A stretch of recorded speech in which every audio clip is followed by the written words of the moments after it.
welcome to Edumate.tv, India's first live TV initiative focusing on higher education. I'm Aarti Khaneja Parmar. A lot has been happening and not happening in the world of education post the outbreak of COVID-19 and the subsequent introduction of India's new education policy 2020. Let's take a look at some of these which make our top stories. JEE mains to be conducted in more regional languages as per Minister Pokhriyal. IAS Chandrajyoti Singh top scorer in UPSC CSE. Reopening of schools in several states underway with alternate attendance for teachers. Ex-Super Chief brings extracurricular activities online with EdTech startup. Digital gaps continue to plague India with shaky online learning infrastructure. Role of NCERT is very important in implementing new education policy. COVID-19 creates a hostel bed crunch for freshers, rent for private accommodation likely to go up. Delhi University meddling finger at ministry. Rajasthan board releases reduced RBSC class 12 syllabus 2020-21. Delhi University admissions 2020 against third cutoff list. No process documents required. NEET 2020 counselling. Registration for NEET undergraduate counselling from tomorrow. NEET 2020 scrapped dealer's son clears NEET medical entrance exam in 9th attempt. For in-depth details of all stories and analysis, log on to www.edumate.tv. These were the top headlines from the world of education. Now let's move on to a special series on the class of 2020, where we engage with the students, teachers, principals, and university professors on special topics which are creating a buzz in the post-COVID environment.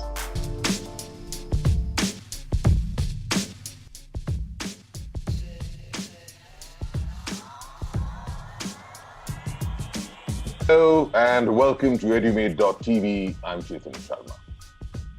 We learn to live and live to learn in what has turned out to be an unprecedented situation, an unprecedented pandemic, with history being written across the geography of Mother Earth.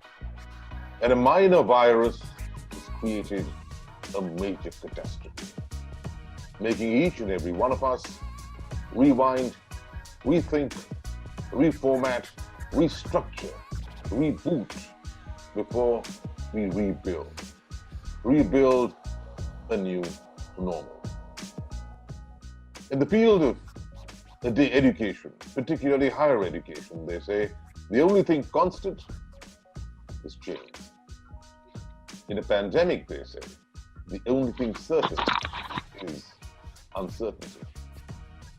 And these are the times when progress needs to be made. And the fact of the matter is that all progress will always come from change. However, it's also a fact of the matter that all change does not lead to progress. And that's what makes the alterations, the changes, the metamorphoses very critical, as we address a fresh set of challenges, try and find solutions, and most importantly, create opportunities in the new normal. At Edumate.tv, believe that the fulcrum and the core of this comes from education. And over the last 120 days, we've got together everybody involved in education, the entire ecosphere, from students to parents to teachers to vice chancellors to professors to educationists, edupreneurs, educrats, as well as people from corporate India, to try and understand what's the best way forward, keeping in light the anvil of India's historic and new education policy of 2020. It's all very well on paper. What is it that's going to put it to its best in practice?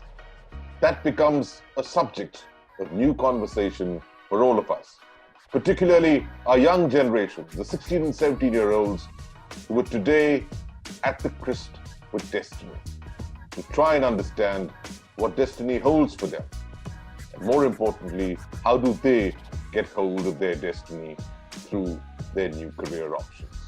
That's going to be the moot point of our discussion today as we talk to a host of very, very special guests joining us, as always, in our colloquiums. This program is produced by Higher Education, and I say with great pride, it's powered by India's better-known universities of the East, the Edumate University.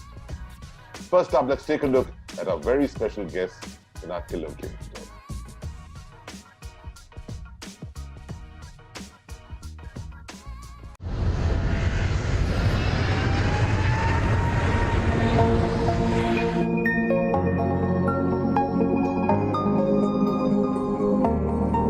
Hey, welcome to Edumate.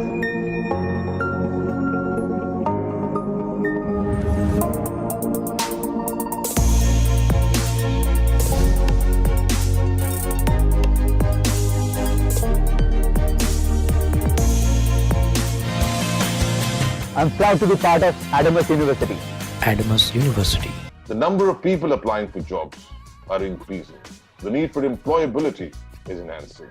And not just that, today, even 100% does not get you admission in a desired course.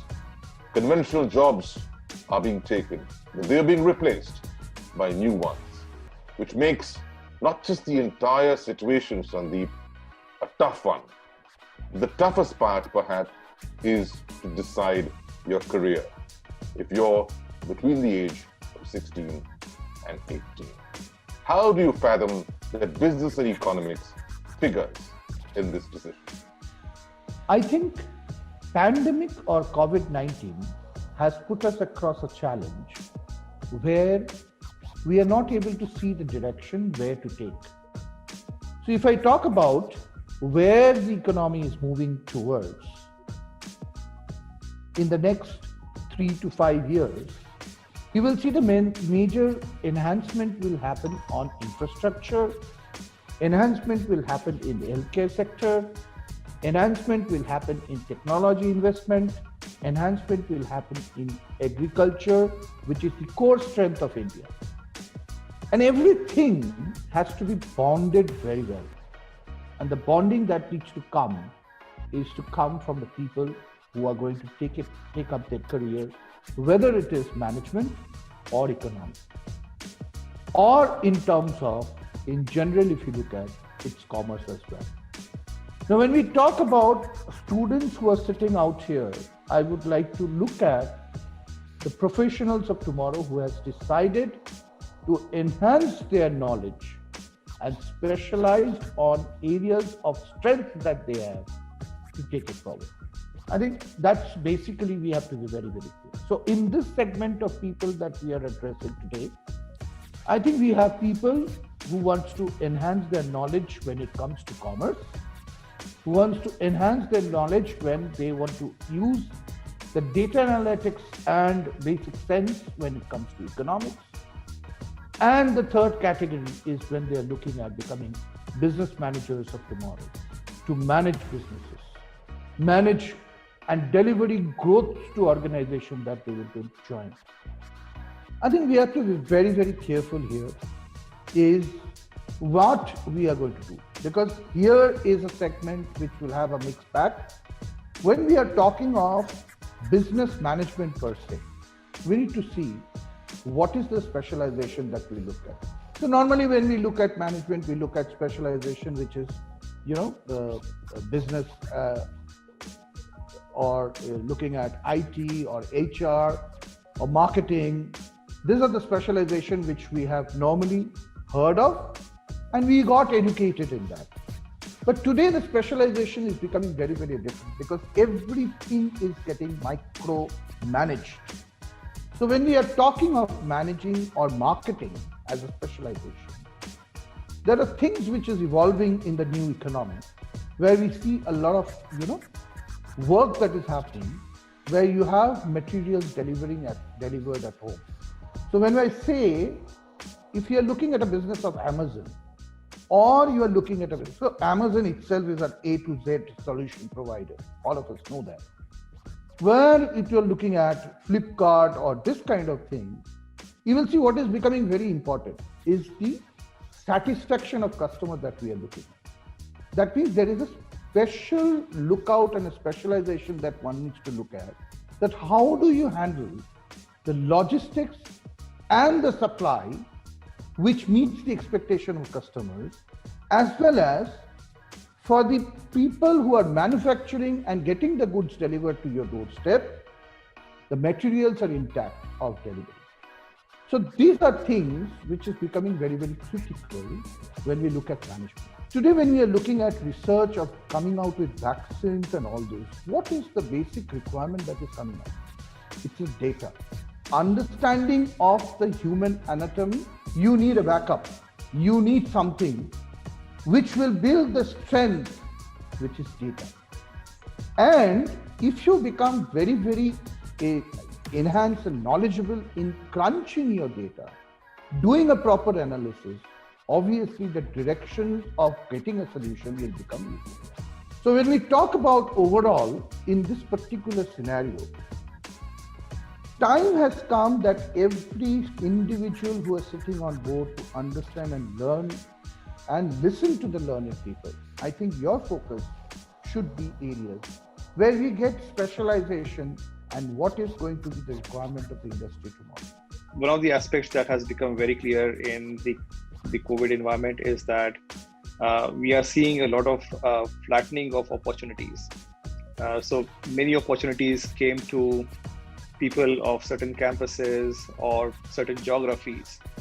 Now, at least from the corporate seat that I sit in, we are no longer bounded by those boundaries. So there have been many boundary breaking, and that is a opportunity that we should all look forward to. For example, ourselves, like we used to kind of visit campuses for just 30 odd schools. Like this is the kind of physical limit in which like you can travel to in 3 months and like hire students. Now, I think if we have to like operate on a virtual environment, why not just open up our kind of campus to everyone? The technology becomes an important ingredient in whatever you do, right? For example, let me take a example from chess because I'm a chess player as well.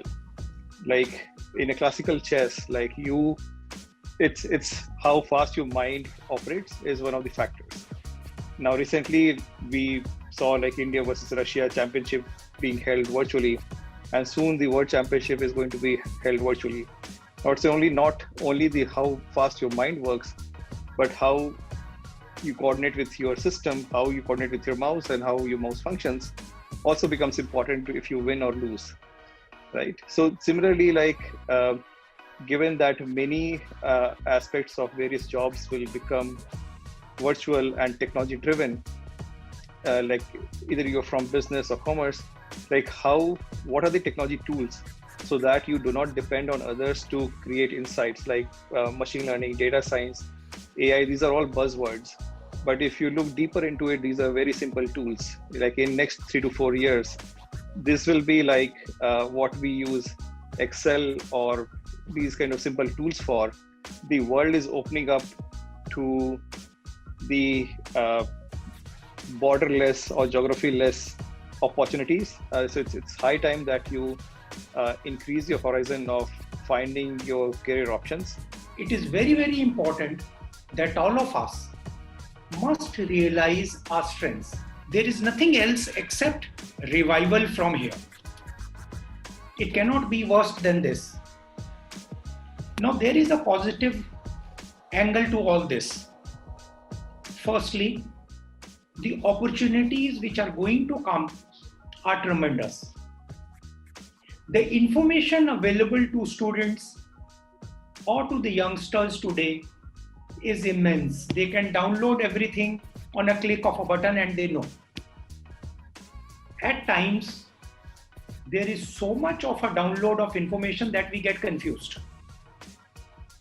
Now, hence it is important for us to collect, collate, and compile the information and then make it to an intelligent use.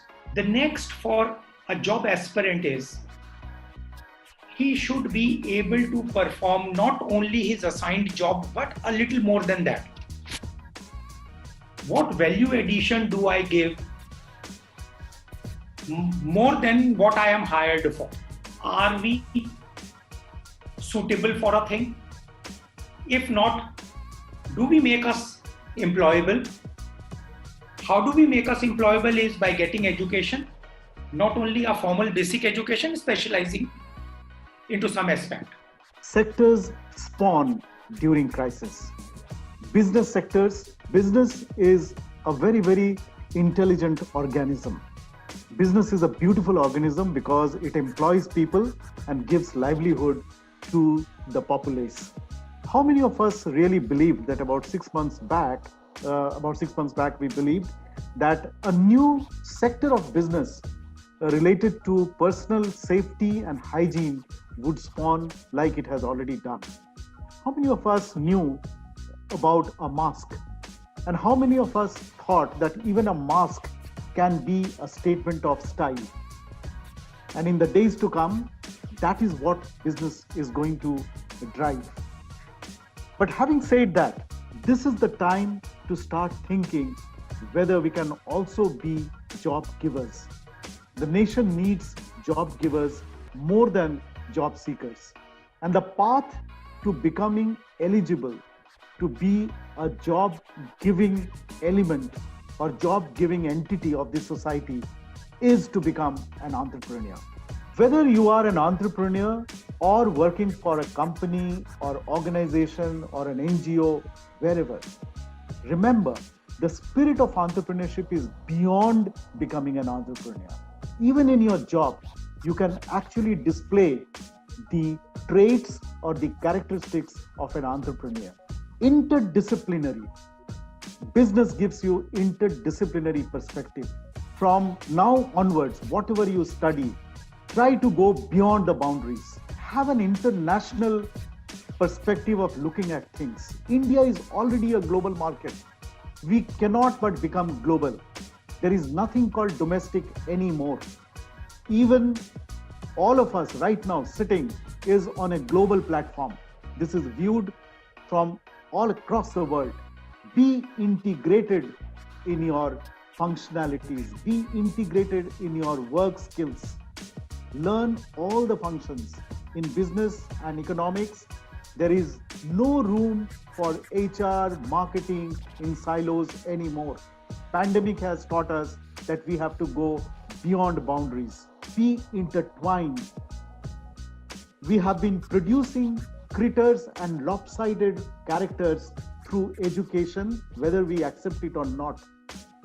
This is the time to produce intertwined human beings. Your social being and your professional being has to be the same person. Work in intergenerational culture. There are three possibilities right now. This year is to survive, next year is to revive, and then is to thrive. Play patiently. Don't play attacking role. People are getting fed up though. We don't want to survive, revive, and thrive. You have to play. So I tell my students, youth, that do not ever give up hope. If ever you think that is life to give up, just think about me. If I can survive 40 years, sky is the limit. And the only supreme factor that will help, 1.5 crore kids are born in every year in India. 1.5 crore kids are going to job market every year. Where is the job? It will be survival of the fittest, and it's going to become more and more difficult. I only tell education degree marks is okay, but knowledge is supreme. Whatever you do, shraddha se do, passion se do, kahin na kahin wo kaam aayega. The overall attitude of students is changing over the last 1 decade, which I have seen and which I think Dr. Naveen Das will also agree with me. 10 years ago or 15 years ago or 12 years ago, students, they had this habit of studying. They had this habit of studying. At that time, maybe internet was not so much available. Maybe social media was not so much available. The avenues of learning were much lesser. But at that time, students learned. Students used to give a lot of efforts in learning newer and newer concepts. Right now, what I have seen that with the advent of mobile phones, the advent of computers, laptops, and all these gadgets, the options of learning have come a lot. That habit of learning among students have reduced a lot. A certain change also needs to be implemented in the pedagogy of teaching. The pedagogy of teaching have been going on for decades. Knowledge with regard to study, with regard to attitude. Definitely, we the teachers, with the faculty members, will definitely say that students study, study, and study. There needs to be a change. There is a change. For the time has come for thinking about some tectonic shift in the process of education, in the pedagogy of education, in the approach of education. And I think in such a regard, the new national education policy may throw some lights in this figure, but we need to carry out more research and more study on teaching pedagogy. Welcome back to Edumate.tv, India's first live TV initiative focusing on higher education. Well, it is indeed an interesting class of 2020, isn't it? We will bring it right back to you after this short break, so stay tuned. As we assume, anticipate, and analyze the challenges and solutions for the education world in our candid COVID classroom, where we meet and greet the new normal. सबसे बड़ी चिंता है अपने बच्चों की सुरक्षा को लेकर स्कूल खुलने पर। केवल माता पिता का ही नहीं, मुझे लगता है कि ये तो देश की संपत्ति है। हमारी शीर्ष प्राथमिकता उस छात्र छात्रा के जीवन की रक्षा करने का है।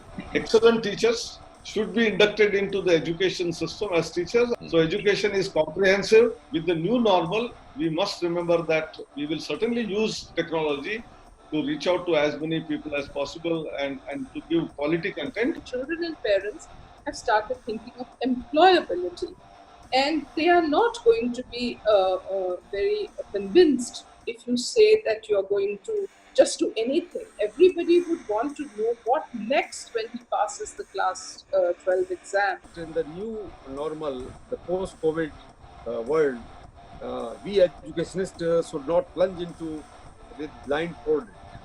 We should ask questions and we should reimagine the whole scenario, and we should always be conscious about the context of education, which is society. Very stark emphasize the point of employability. Are we making employable people and good human beings who know how to live together in solidarity? The virus, the invisible virus which has caused this disruptive crisis, is teaching us lessons we never learned before. Teaching learning would perhaps become blended. Some part of it will be through online or other technology. Let's understand that the classrooms of the future are going to be different. While technology or all of us have shrunk the world and we have made it a small village, but we have expanded the classroom now infinitely. If you're looking for basic education, I think the quality of education in India is equally good, and there are many universities that offer that. The physical and the digital will marry, and seamlessly, not competing, not contesting. Both will coexist. It will be hybrid and blended learning. I think online is going to make education more speedy. Disruption is making you learn to do things by yourself. This is a very serious debate, I believe. Thank you very much for organizing it. It's not about holding exams or not holding exams. It's about whether our education systems are specifically going to get out of the clutches of Lord Macaulay and Lord William Bentinck, and we'll stop producing clerks. Exams or no exams, they don't matter. The quality of the student will remain the same. ऐसे माहौल में मंत्री जी बहुत ज्यादा तनाव हो गया है। शिक्षकों के मन में भी तनाव है, माता पिता के मन में तनाव है, बच्चों के मन में भी तनाव है। तो बहुत जरूरी है इस तनाव से वो मुक्त हो। तनाव मुक्त रहे, सोशल डिस्टेंस बना के रहे, लॉकडाउन माने, कोई दवा नहीं है, यही तनाव मुक्त है। Education has to be, the magic word is relevance. What you teach them, what they learn has to be relevant. Employability has always been a huge problem. Due to this pandemic, there is a different spectrum of a different challenge now. The youth, men and women, are looking forward to be part of this great skill India. तो मंत्री जी, अभी आपने जो हाल में ये घोषणा की है कि स्कूल खोल दिए जाए, इसमें सबसे जरूरी है कि पहले बड़ी क्लास को शुरू कर रहे हैं। तो जो बड़े बच्चे हैं उनको टैकल करना थोड़ा आसान है, और जो छोटे बच्चे हैं उनको थोड़ा मुश्किल है। ओवरऑल की मार्क्स की रेस है, अल्टीमेटली जॉब से ही सक्सेस आती है। मुझे लग रहा है world is changing now, willingly और अनविलिंगली बच्चों के हाथ में गूगल है, तो अभी ज़्यादा इसमें टेंशन की जरूरत नहीं है। बच्चों को अगर हम ठीक से बस उनकी एनालिटिक्स ठीक से डेवलप कर दें, मार्क्स कितने भी आए, बच्चा फिर अपने आप तय कर लेता है मुझे करना क्या है। Digital divide and its sinister threat to further divide an already polarized society, is one of the biggest concerns. Thank you, Chetan Sharma and Edumate TV have been doing a wonderful job of connecting with people of all sectors and the churning that takes place. It is like Samudra Manthan, and we will get what you say, Amrita. You carry the Amrita to the government and let us all drink that poison and like Shiva and make this education system glorious. Welcome back to Edumate.tv, India's first live TV initiative focusing on higher education. Let's go back to our class of 2020 and join Chetan Sharma, founder of Edumate.tv, in conversation with students, teachers, principals, and university professors on special topics which are creating a buzz in the post-COVID environment. Why should one go in for higher studies or post-graduation considering the current uncertain times? What scope does a graduate in economics have in the current job market? Education at this moment has no alternative. If you now get into your job search with the qualifications that you have and don't give time to your passion and the knowledge enhancement, I think you're losing out on something. Because at this time, when the organizations are more at a static level, where new dimensions are not coming up, I think knowledge is what is required to be encouraged. With the new educational policy and the new way of looking at when we talk about education, like when we talk about international global education, all of you must be knowing that global education talks about measure and mind. Future talks about choice-based credit system. You will understand that there is a requirement of people's understanding where not only the specialization that the person pursues for professional life, but also there is a requirement of encouraging the passion that you have. There is a requirement of knowledge when it comes to technology. I think this 2 years that you look forward in your education is when you enhance your professional skills and your quality skills, which is technology or maybe something else, which is your passion, and enhance your value system so that organizations tomorrow, when they flourish again and come back to roll back, you get the first opportunity to get into it instead of waiting and searching for a job. Know the tricks and trades of how you get the data together and draw up the analysis to show the future to the organizations to take the economy forward. I think that's where it is. Should I go for MA in economics or MBA? What scope is there for both? If I want to start my own business, which is the best subject to undertake post my graduation? As a firm, we don't have any specific choice when it comes to MA versus MBA. It's the kind of knowledge which matters most. I think it's important to figure out what you want to kind of pursue long term, and that should kind of determine the choice. It's an era of specialization, so I think you should figure out what areas you want to specialize in, because that will take you longer in your career than kind of I think the nitty-gritties of like names. Of course, nobody remembers after 3 years into your job that whether you are MA or MBA. Like your expertise in a subject will matter more. Other business management, because the thing is that under myself, or I'm not talking just being as a business management professor, but the thing is that the scope of knowledge which you can gain, the interdisciplinary knowledge which you can gain based on MBA from MBA, that's unparalleled with any other. We need to understand that an entrepreneur or a businessman whom we work for, like having worked with some of the best industries, worked with Richard Branson, worked with other top industrialists, I find they are always impatient. They have invested something and the return they need is 3x, 4x in a shortest possible time. there is a gap between their understanding and the understanding of what people we have under us. Now you are a sandwich between these two. And the constant is we need to enhance our knowledge, we need to learn every day to keep a pace with this mind and the pace of the industry, what it is progressing at. After having achieved the basic knowledge, the upgradation is a must. Are economists in demand considering the current job scenario? What job option can I consider post my economics degree? There is, all professions have to give a certificate. They have to evaluate themselves. An actor is known by the last few Friday releases. A player is known by the last few matches he played. A student have to repeatedly give exam. Even a politician have to come up and after every 5 years for election. But they say that teacher is one of the professions where normally we are teaching the same thing over and over again. Otherwise, we will be teaching the demand supply production cost 50 years ago. The same thing now, the same thing 50 years back. The CBSE books were last printed in 2005, which has not been updated. That was the time prior to smartphones. That examples we are teaching to students right now, and there is no novelty about it. And there's one more thing I want to add over here. The education system and the new education policy, they give 100%. Everyone is talking about that is the talk of the town. Students say what we will do even if you don't get 100%. If we get 100%, then also we are not sure. Whatever you do, economics, I guess, is the mother of all the.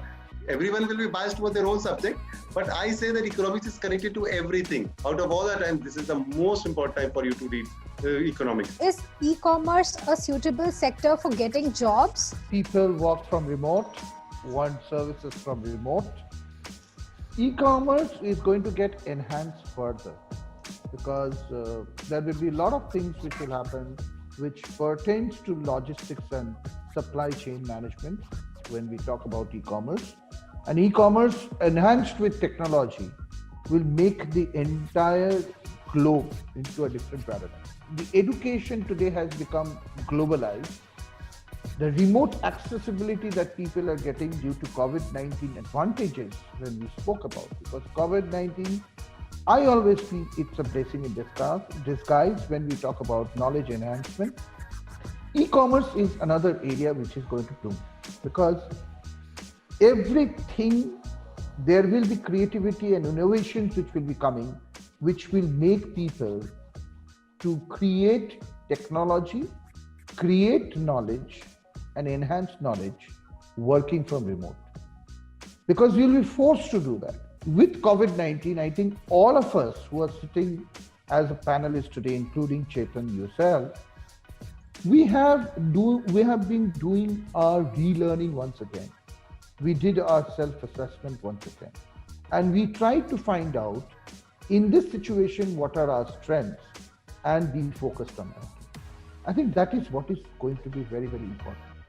And when we talk about subjects like e-commerce, subjects like logistics and supply chain management, subjects like data analysis, subjects like business analysis, these are going to be the areas which will flourish on an immediate basis. Forget about this, because until and unless we get the backbone, because tomorrow's backbone will be logistics, supply chain management, will be business analytics, will be technology. I think these are the three areas which is going to flourish. After completing my bachelor's degree in economics, I want to pursue my career path in designing field. Could you please suggest me something? So after business management degree, definitely one can go in for a study in design.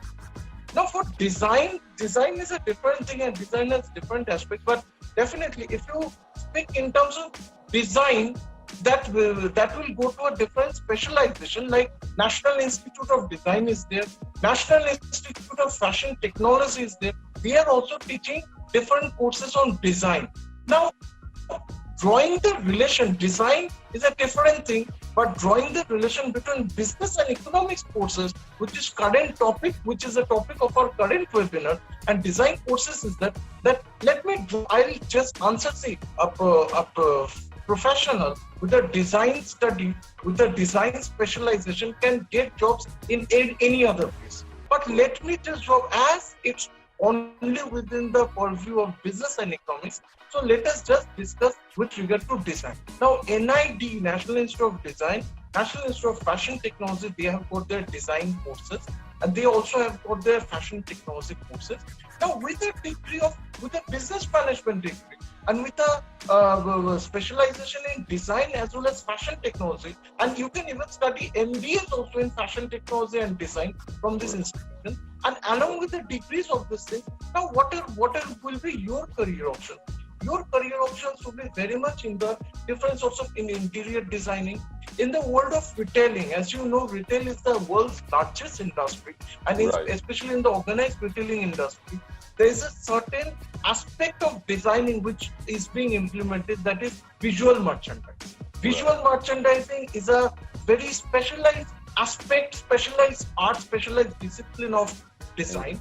Again, e-commerce design also, with other than going for the technical aspects, certain designing of an e-commerce also, as somebody had asked about e-commerce, over there also, along with the business management degree and along with the design degree in design or in fashion technology, the fusion can take place in every of those industries where a certain amount of presentation beauty is required. Like beauty is, I mean to say, with regard to the presentation aspects, so mainly retailing industry, travel and tourism industry. As Indian economy is struggling, is it worth to do MBA, since we know that right now it's tough to get a job?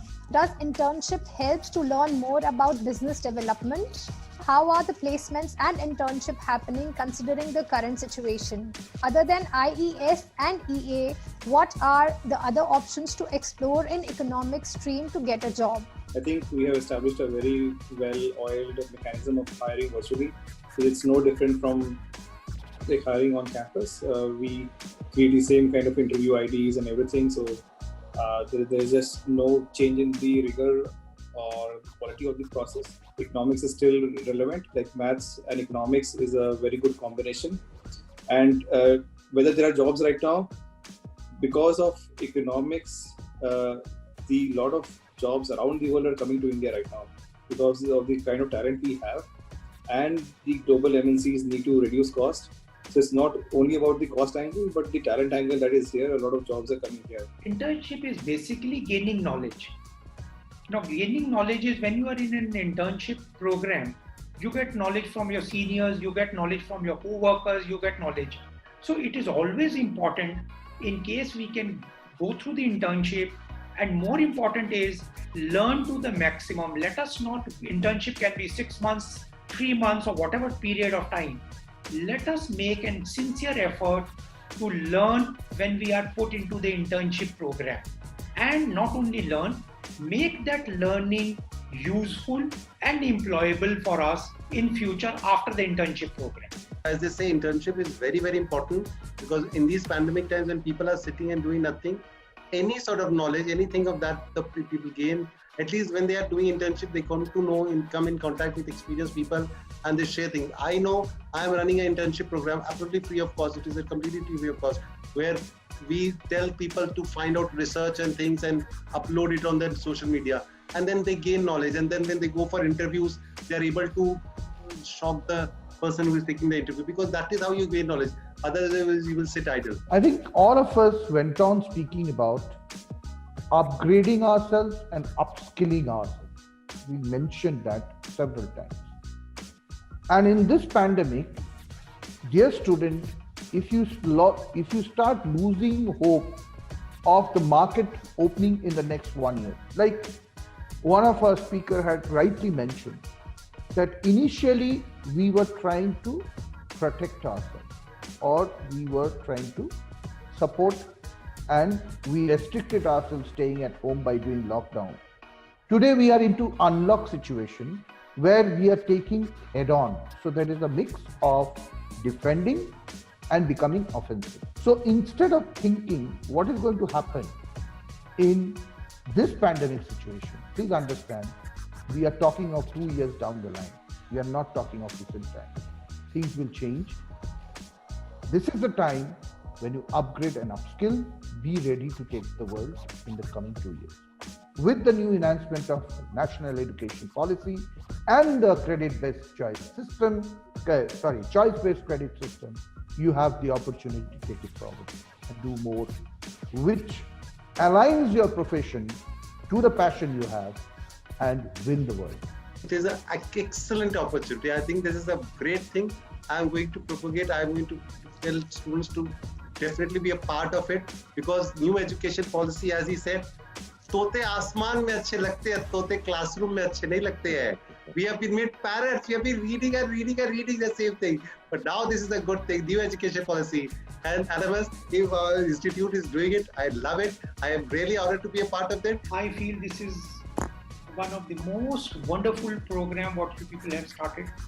It is awesome to share our knowledge with the youngsters today who are going to lead the country, and you are shaping up. You are a bridge of sharing knowledge from the panelists to the students, and there cannot be a better step than this.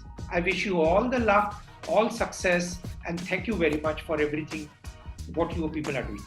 This is a great initiative, and this is the most needed for what call as Atmanirbhar Bharat, like getting our future generation equipped with the right set of tools and talent. I think that this is the best we can do for our country. Very good, very innovative, and definitely very interesting. Been made very interesting and very creative. Totally fitting for today's mindset of today's millennials. It's really a very well thought out idea, and very good, really excellent. Only my closing comment will be there is that as we are all discussing about the national education policy, so I'll suggest Edumate.tv and also Adamus University to kindly think on sessions of emotional intelligence, because as you can see in the national education policy, a good amount of emphasis has been put on not only the general technical skills and IQ level things, but also on the emotional skills, emotional strength of the students. So that's also an input from us.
साहब, आप भारत के प्रधानमंत्री बनना चाहते हैं?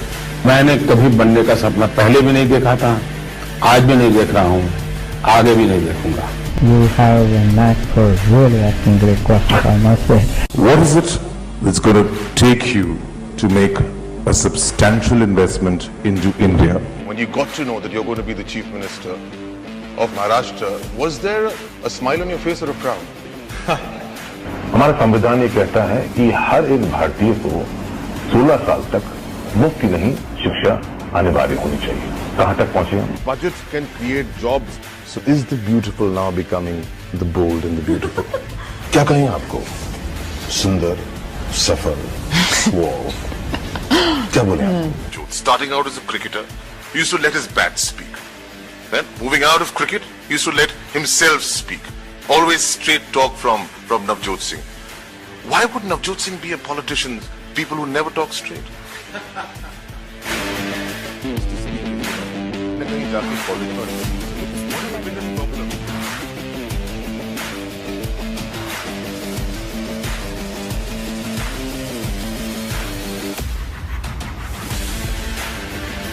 बात करते हैं परीक्षा की.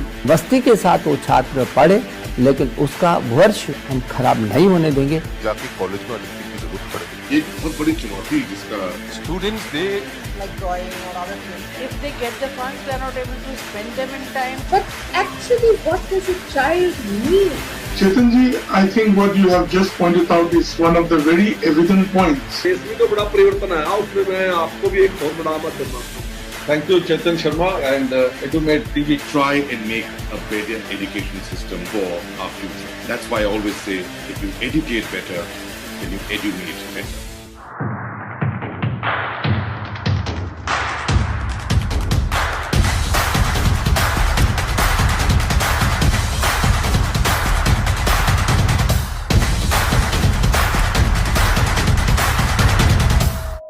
Welcome back to Edumate.tv, India's first live TV initiative focusing on higher education. Coming ahead is a very special show, The Vice Chancellor, with Stephen Mafle, Vice Chancellor, Assam Don Bosco University, Guwahati. An exclusive conversation of insights and inspiration with Chetan Sharma, founder Edumate.tv. Over to Chetan. Hello and welcome to Edumate.tv. I'm Chetan Sharma. We learn to live and live to learn in what has turned out to be an unprecedented situation, an unprecedented pandemic. With history being written across the geography of Mother Earth, and a minor virus has created a major catastrophe, making each and every one of us rewind, reboot, reset, reformat, rethink before we rebuild a new future, a new normal. In the world of education, particularly higher education, if there's one trait required to in some way mitigate the challenges and find solutions and also create opportunities, it's the trait of wisdom. Wisdom emanating from past experience and knowledge, and wisdom to be able to anticipate, embrace, evolve, expect, and overall transform the future. And that's why we have a very wise chancellor. Today we have very special guests with us from Assam Don Bosco. We've got Dr. Stephen Mavli joining us from Guwahati. Thank you so much, sir, for joining us. It's a pleasure to talk to you. Talk us through your experiences of the very challenging COVID environment. Like for everybody else in the world, it's been a challenging and a bewildering time. But one thing I can say, that as a university and as a person who is leading this university, we have never given in to panic, because panic is unreasonable and debilitating. We have tried to understand what is happening against historical perspectives. As a student of history, philosophy in my course of training for the priesthood, I read about a lot how the world dealt with the bubonic plague, the Spanish flu, the Black Death, HIV/AIDS, malaria, cholera, Ebola. And I have realized, and I feel that's a message that I have passed on to everyone who works with me, that the intricate workings of nature and evolution are not always within our grasp. And yet, we go on pretending to be masters of the universe. There's a slow evolution, though, taking place in this thinking, and hopefully, when this COVID scare is over, our younger generations will move strongly in that line than people of our age have done to create a more sustainable world. It gives us also an added impetus to get seriously into online learning. That's what we have done here in the university. For the last 10 years, we've been providing online education, reaching out to some 5,000 or more students in about 111 countries.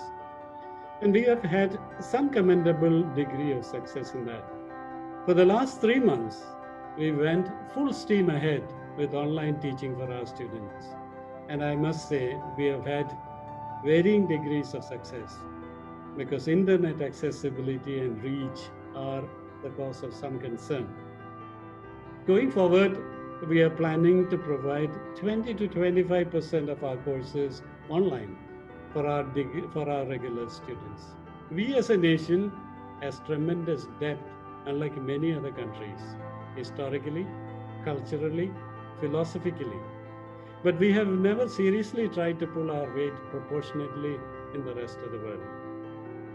It's a unique opportunity for us to project to the world the depth of our culture, the springs of our spirituality, our social secular democracy, our capacity for harmonious living in spite of all the hiccups that we are having about.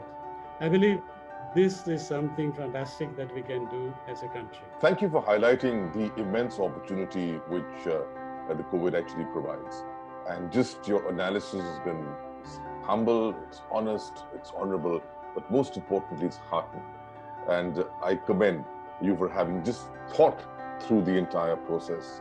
Very few people have managed to do that. It's really very inspiring, Dr. Mavli. But the ground realities can be very different because all that we may desire may have practical implications, practical implementation problems, which I guess governments across the country are facing, which is leading to a lot of conflict and thought. I mean, we must be sensitive that it's an unprecedented situation for every single government as well. But there seems to be a lot of evolution in different levels at different paces, which is leading to a lot of different opinions, a lot of different trends. And there is an opposition building up within students to pay fees, within parents to pay fees, within the online system, with the government policies, which are conflicting between state and center. So if I have to sum up the entire situation at some level, it is confusing, which is the last thing that you want in a pandemic. What you need in a situation of crisis is clarity.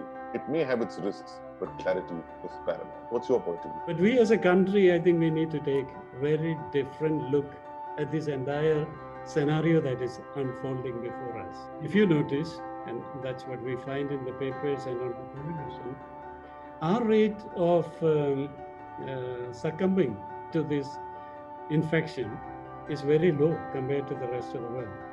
We seem to have a lot of immunity by nature because of the lifestyles that we lead, maybe also because of the environment, which is not always as healthy as it should be, due to which we have picked up a lot of immunity, which the rest of the world do not have, especially the developed world. Should we behave in the face of this pandemic just as the rest of the world has done?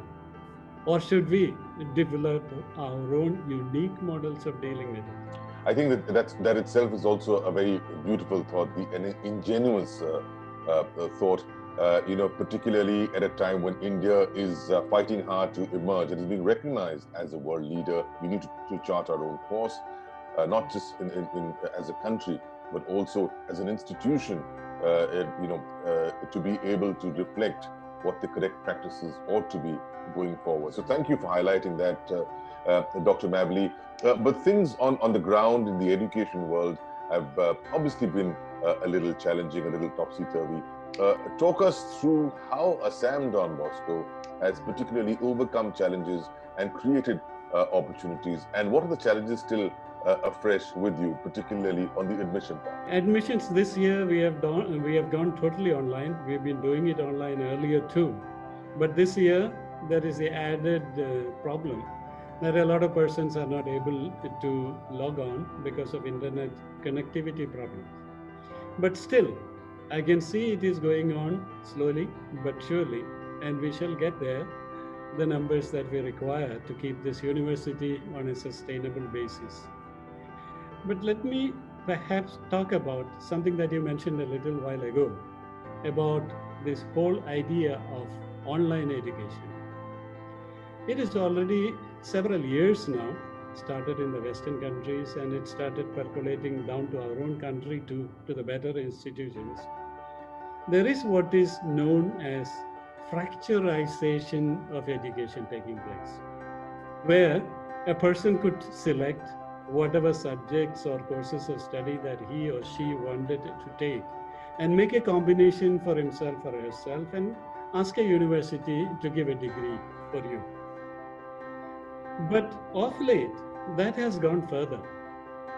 More and more today, with the availability of courses online from the best universities in the world, from some organizations which are not even universities, a lot of courses are available of very distinct specialization, we might say fractured from different subjects in their entirety, which you feel that is useful for you, which you feel is something that attracts you. And then when you have done a number of these courses, you go to a university and say, I have so many credits from this university, that university, the third university, and something from your own university. Give me a degree that says that I am a graduate or a postgraduate or even a doctoral person. This has been happening, and this is something that we are encouraging here. Right. The moment I heard the word fractured for a moment, it sounded a little negative, obviously. But then, yes, one realizes that once you get a fracture, you've got to repair the system. And I guess you're also alluding to that. But in terms of, you're also alluding to the need for interdisciplinary and multidisciplinary learning, which has now become the new normal, particularly in our endeavor to have a more holistic education system and an entire character building and a far more empowering process. So have you been able to, have you been an enabler at Assam Don Bosco for that as well? Because that's something most universities are now offering. In 1995, when I was the principal of St. Anthony's College at Shillong, I was the first one to introduce a bachelor's course in biotechnology in the whole country. It was something new that the UGC was trying to introduce. And I met with tremendous opposition from my own college. But we went through it, and within a matter of 3 years' time, it became the course that was most in demand. Here we have in Don Bosco University, the School of Life Sciences, which is again so very interdisciplinary that you would wonder whether it is chemistry or biology or botany or zoology or even parts of physics included there.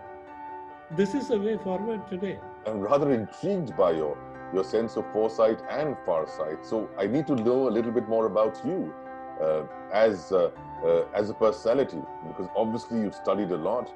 You've done a lot of in-depth research and facts to be able to, have this kind of clarity and this foresight. To talk to us a little bit about Dr. Stephen Nab.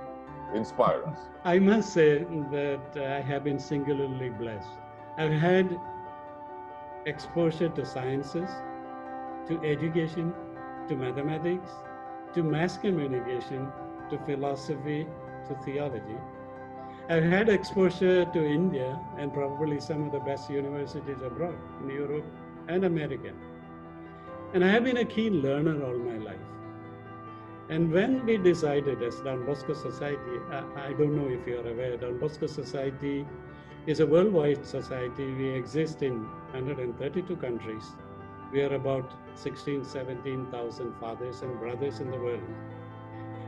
When we decided that we will start a university in India and place it here in this beautiful part of India, Northeast India, we had one overarching resolve.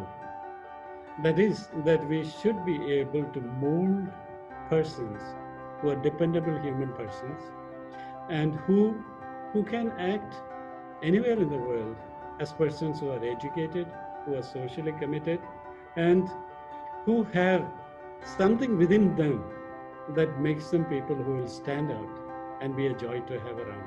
What I have experienced all my life as a person and the opportunities that I have been given has helped me to create an ambience in this university where our young people will learn to find their own dreams, move forward, and in pursuit of those dreams, affect life in the world. When we look at the sense of learning, particularly at the position, at the helm where you are, we only tend to focus on the students. We tend to think that they're the ones that need to learn. But we forget at times, and I've noticed this through my conversation with several people who are at the helm, that we overlook the teacher. Our focus entirely becomes the student. Whereas in the challenging environment that we have, the process of the teacher's transformation is far more critical and far more difficult, simply because they have to unlearn and then learn again. So how have you approached that? Every year at the beginning of the semester, before the students come onto campus, we have what are called staff development programs or staff enrichment programs. And we get the best minds in the country and from abroad to give them programs for 3 days, 4 days, sometimes more than that are specifically geared to professional growth and personal growth. And as a result of that, we have a team that works together, that thinks together. We have every month meetings of our departments or our schools in order to discuss issues that are there in teaching and learning and in guiding students. We try to inculcate in our faculty a thinking that it is not merely teaching or research that matters, but also the larger issues of life, like the environment, like community development, community engagement. We have a center here called the Center for Developmental Studies and Initiatives. We reach out to dozens of villages as a result of that. And this year, we just have trained them with some professors from the University of Minnesota into what is called service learning. Service learning is a concept in which every student will be put through during their time in the university here through some introduction to the underpinnings of what it means to be engaged with the community around you, wherever you are. And then to spend 200, 300, 400 hours of real community service during the course of their stay here. And when they leave, together with their graduation certificate, they will get a certificate that says, here is a dependable human being who has done this, that, and the third thing, and who has also learned what it means to be a dependable human being. These are some of the initiatives that we are taking. And we have the privilege of being situated in a tea garden. In the course of the last 10 years, planted about 25,000 trees here. We've been recognized by the International Association of Universities, Association of Commonwealth Universities, as well as the Association of Asian Pacific Universities for our work in this regard. And so the education that we give, both for our faculty as well as for our students, is something that is, I would say, rather comprehensive. The old word we used to say was holistic, but today I would say it is much more comprehensive. It has to take into consideration the worries of the world, the concerns of the world. You know, the more I talk to you, Dr. Mavli, the more I desire to learn from you. I already learned so much over these last 20-25 minutes, but not just me. I think there are lots more who need to learn from you and take advice from you. So I'm going to take 4 different sections of the education ecosphere and ask you to give your advice to them at this point in time. A, the student, B, the parent, C, the teacher, and 4th, the fellow vice chancellor. For the students, I have only this to say, because that's what we are doing with our students. Every challenge, as it is usually said, is also an opportunity. We can either choose to be despondent, or we can roll up our sleeves and say, let me find out what I can do about this. And then get together and realize the things that can be realized. Hundreds of things can be done during this time of lockdown, of scare, of protecting ourselves. Our own students have come up with some of the things that would be useful for the wider world. Like, for instance, they have developed gloves that can automatically sanitize the things that they use. Sky is the limit as far as creativity is concerned. And this is the best time to bring creative juices into play.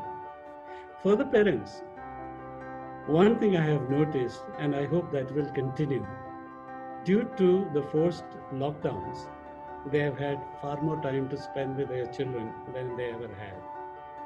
They have created new intimacies. They have created that loving relationship which probably was missing. As a result of which, you find a lot of students in universities and colleges today who are somewhat alienated from society, who do not know what a parent can actually, what role a parent can play in their lives. I believe these 3-4 months of lockdown would have taught them that success, work, accumulation of resources and money is not the only thing in the world. That children deserve a lot of their care and their concern. And that will be a fantastic contribution that they can do.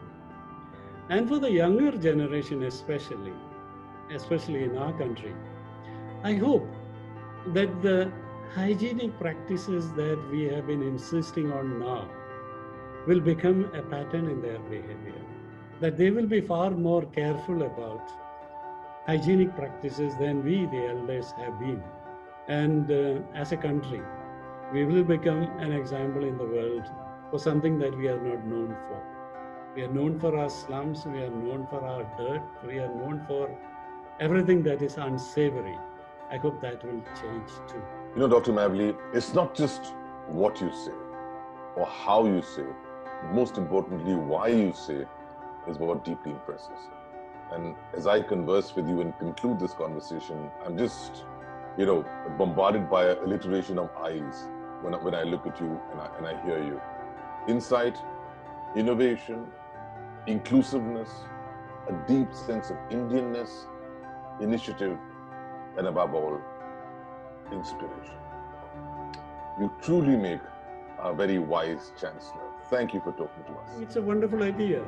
Find the best people around the country and share their views. But I believe we need to have people who can inspire, but who do not get an opportunity perhaps to do so.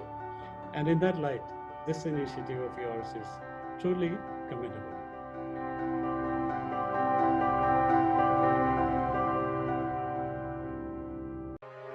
JEE Mains to be conducted in more regional languages as per Minister Pokhriyal. IAS Chandrajyoti Singh top scorer in UPSC CSE. Reopening of schools in several states underway with alternate attendance for teachers. Ex-Super Chief brings extracurricular activities online with EdTech startup. Digital gaps continue to plague India with shaky online learning infrastructure. Role of NCERT is very important in implementing new education policy. COVID-19 creates a hostel bed crunch for freshers, rent for private accommodation likely to go up. Delhi University meddling finger at ministry. Rajasthan board releases reduced RBSC class 12 syllabus 2020-21. Delhi University admissions 2020 against third cutoff list. No process documents required. NEET 2020 counselling. Registration for NEET undergraduate counselling from tomorrow. NEET 2020 scrapped dealer's son clears NEET medical entrance exam in 9th attempt. For in-depth details of all stories and analysis, log on to www.edumate.tv. These were the top headlines from the world of education. Now, let's move on to our special series on the new normal Candid COVID classroom, where we engage with industry, domain experts, principals, and university professors on the special topics which are creating a buzz in the post-COVID environment.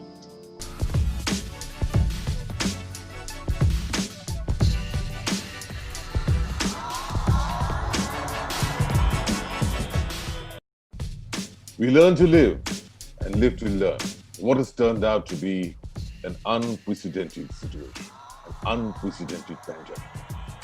With history being written across the geography of Mother Earth, and a minor virus has created a major catastrophe, making each of us rewind, rethink, reboot, reset, reformat before we rebuild a new future.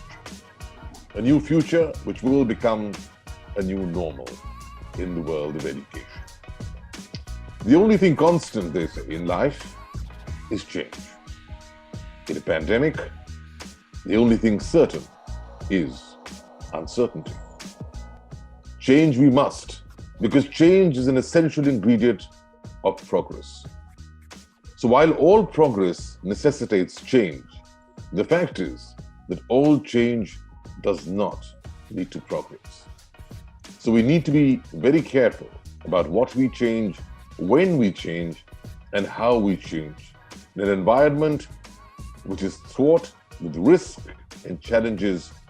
We need changes to find solutions and opportunities, to discover and rediscover and reinstate the new normal.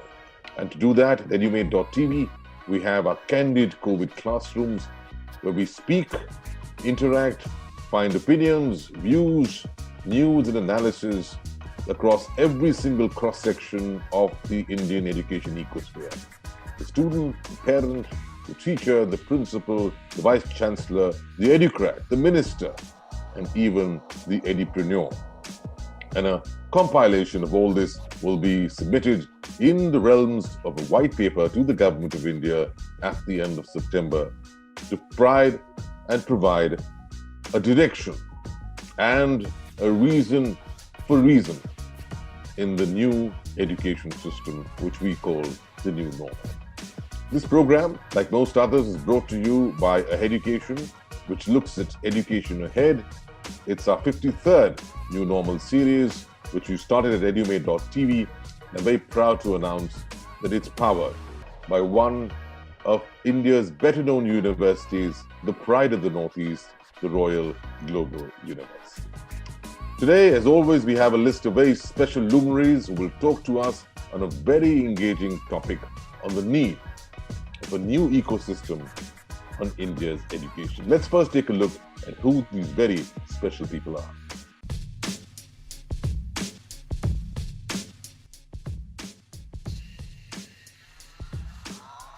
And today's argument is whether we need a new system. And if we do, what does that new ecosphere need to inculcate? What's going to be the broad parameters of that? Who better than to tell us would be our top guest for today, Sanjay Pratap Singh, Vice Chancellor of Royal Global University. What a pleasure to have you on our show, sir. Please, over to you. So whatever is happening right now will definitely have a reflection in for the future. And we are going to have a very changed ecosystem or environment in the campus. And we are very, very much ready for that, at least talking about Royal Global University. It's quite likely that the new three major components will be institutions plus technology, teachers plus technology, that leads to designers of learning experience, and they are designers of learning experience. And third will be students plus technology.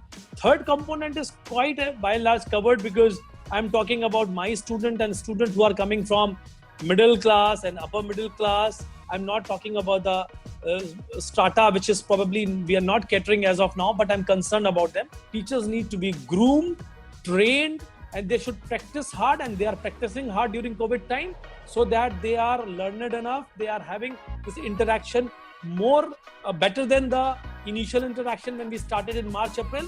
But now we have come to a more closer affinity with the student, even on digital platforms. And another few months, it will become very normal. That I believe, maybe not equal to what we have in the classroom, I agree, but maybe to the extent of 60, 70, 80%, we will be effective on digital platforms by hard practicing it and accepting it and innovating on it. There is also technology or maybe level divide. There is an economic divide. There is a development divide. There are many kinds of nature is not equal to all. During this pandemic time, the best thing what happened positively, I'm telling you, that this gap, this education divide, I'm using the word education divide with respect to resources, quality of teachers, with respect to technology and everything, has become comparatively less. Because though we are Royal Global University, but our interaction with the global world was very less. Now with the digital platform, our interaction with the global world is more. And same thing can happen with all the school principals are here. They can also have many global connect. They can collaborate, and even a student is staying in their own city or own village, or maybe in Guwahati or Assam, can have the learning experience of nearly, I'm not saying exactly, nearly equal to a global standard by this digital platform. So this is what I want to start with as a remark. I think new ecosystem will be a change ecosystem, and within a year or two, each and every school and each and every child and teacher will be digitally comfortable, and there will be no divide by and large. The hallmark of any leader in any environment is to creatively use resources, however limited they may be, at a particular time, to convert the crisis into an opportunity. And I salute you, Vice Chancellor Sanjay Pratap Singh, for having not just invoked that in terms of thoughts, which you have before, but also put that into practice. I think that's more important. When you implement a thought, then you complete that thought. And a large part of this country's nemesis has been some fantastic policy making, but rather paltry implementation. So I salute you on the 360, and I think it's very important to infuse that into our system, because that's exactly when you lead by example, then the student observes and follows suit. So let's go across to our next speaker, Professor A.K. Buragoy, who's Chairperson Academics at RGU. We've heard three very compelling arguments from Professor Dr. S.P. Singh. What are yours, Professor?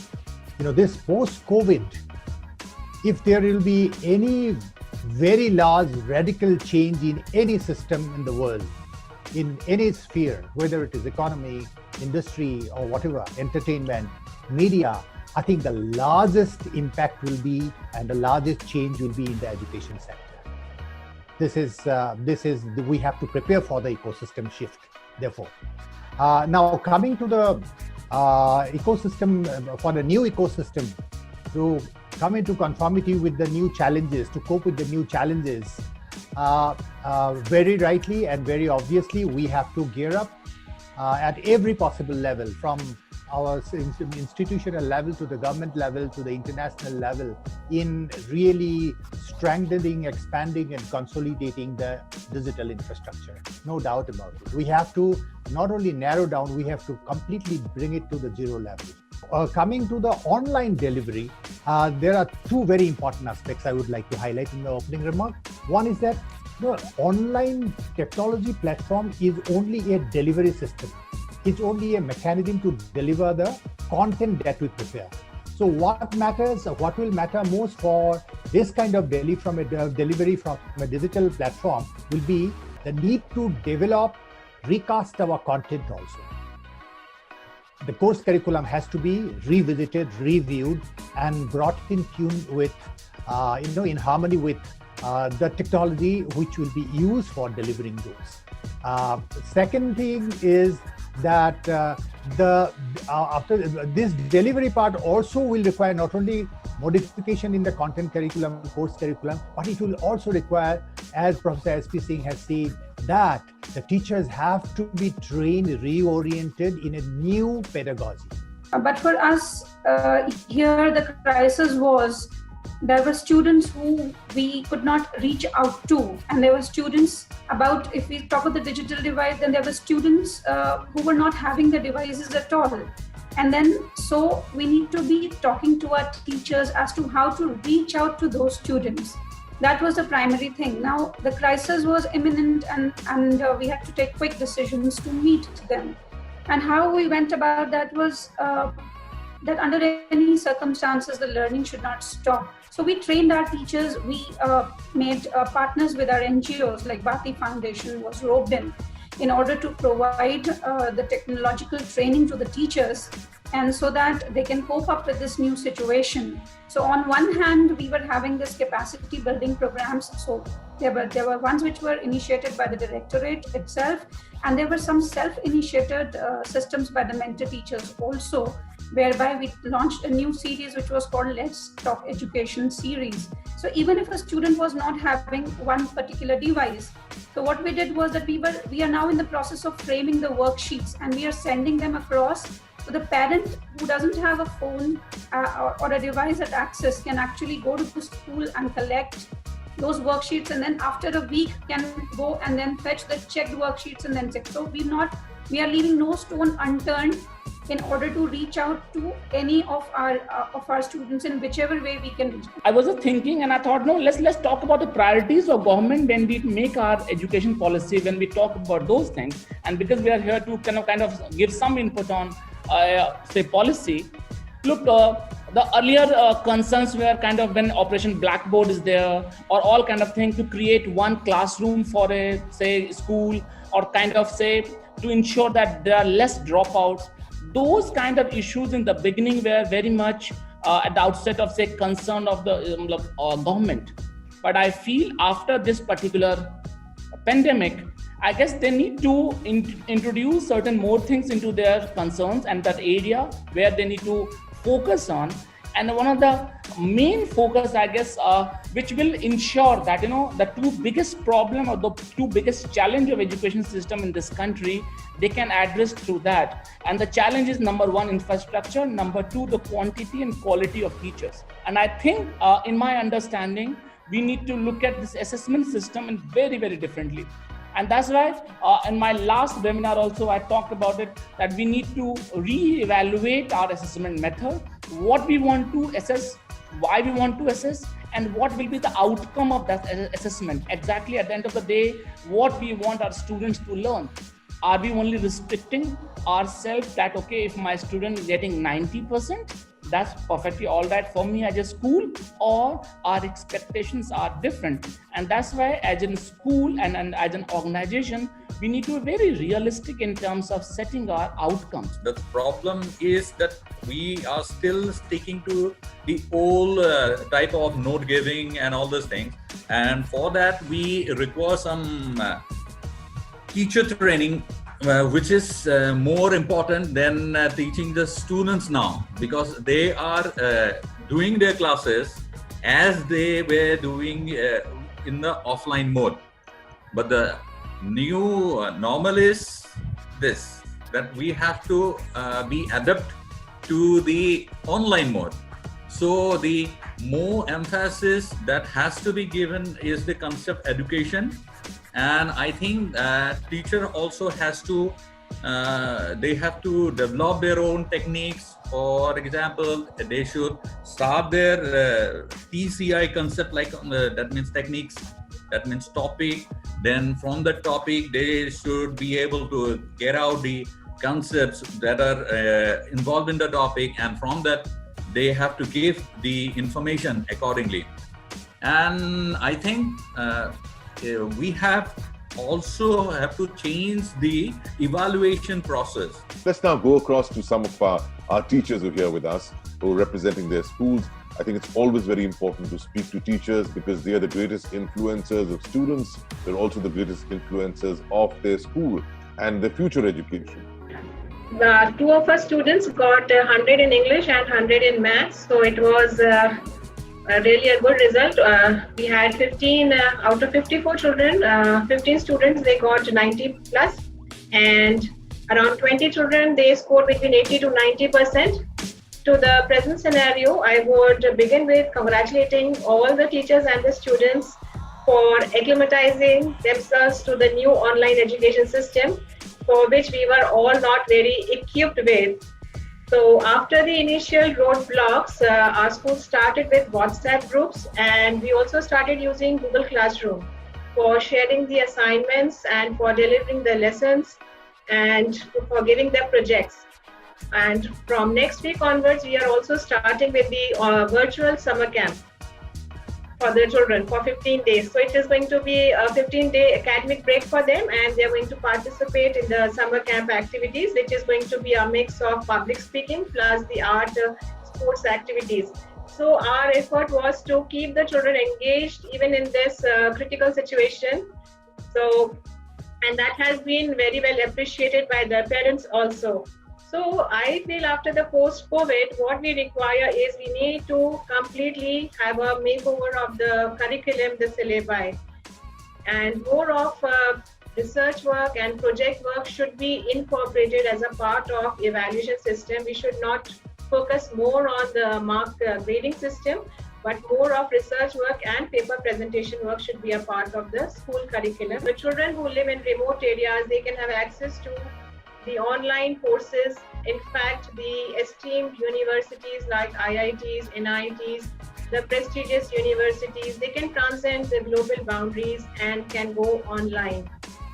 So the curriculum will need to go flexible and need to be collaborative and innovative. And we need to nurture the future entrepreneurs and, most importantly, employable workforce. Yes, now Sanjay Pratap Singh, you've been smiling vociferously, I know to that.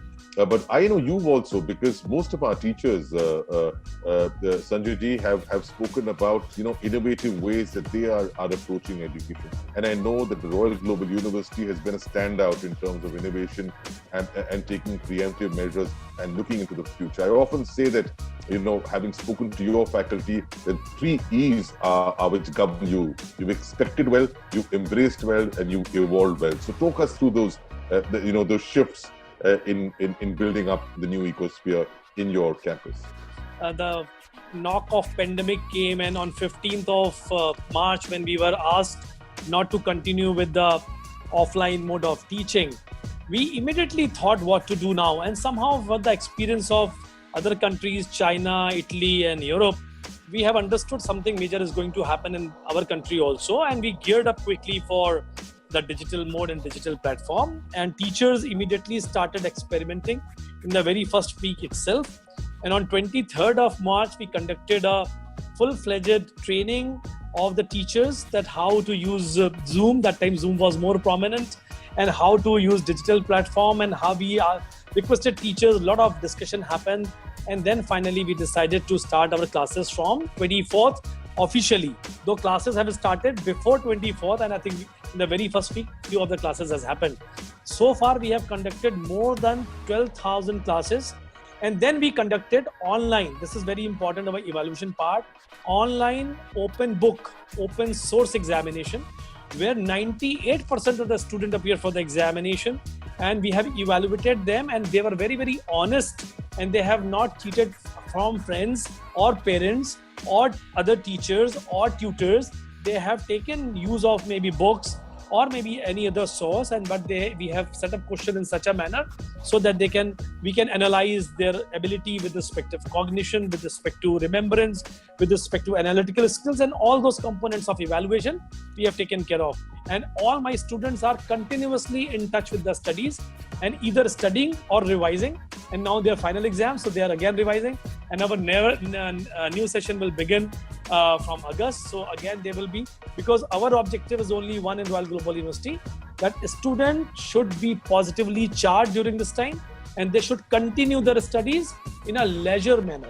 Mrs. Sonali Bhattacharya, we've had some fantastic results all throughout in the CBSE, in class 11, class 12, and class 10, as well as the ICSE. How has it been for your school? Tell us through that, your experiences, and how do you see a radical shift in the new normal situation of the ecosphere? Straight from the classrooms, we have shifted to the virtual online classes. And both the teachers and the students have been trying to adapt themselves to this new change. Teachers have been trying to, adapt new means, and training sessions have been carried on for that purpose. Students also, they initially, both teachers as well as students, they found it quite difficult at times. But gradually, as the days went on, both the teachers and the students adjusted themselves to this new situation.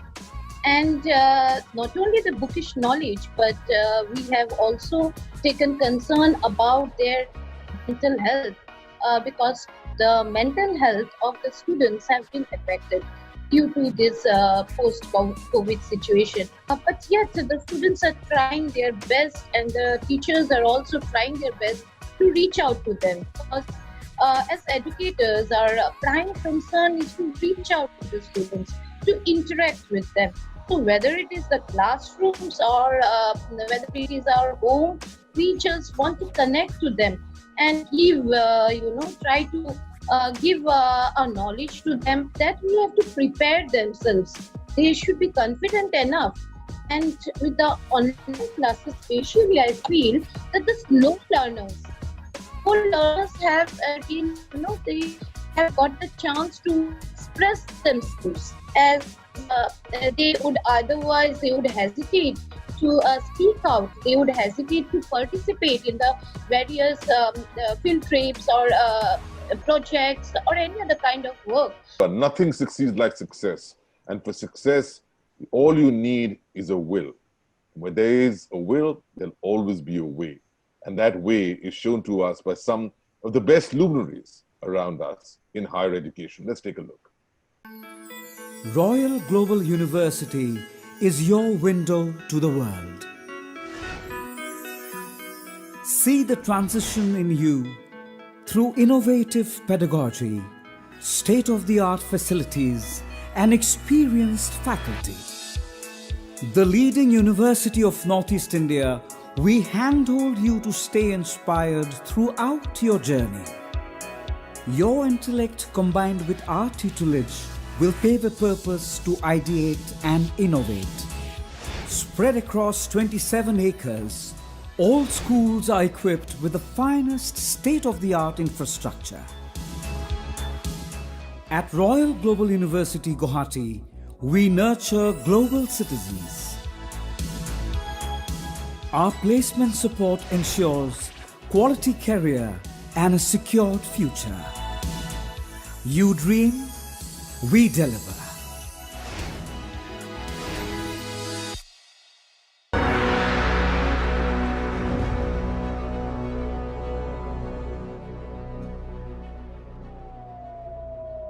Welcome back to Edumate.tv, India's first live TV initiative focusing on higher education. Well, it is indeed an interesting candid COVID classroom, isn't it? We will bring it right back to you after this short break, so stay tuned.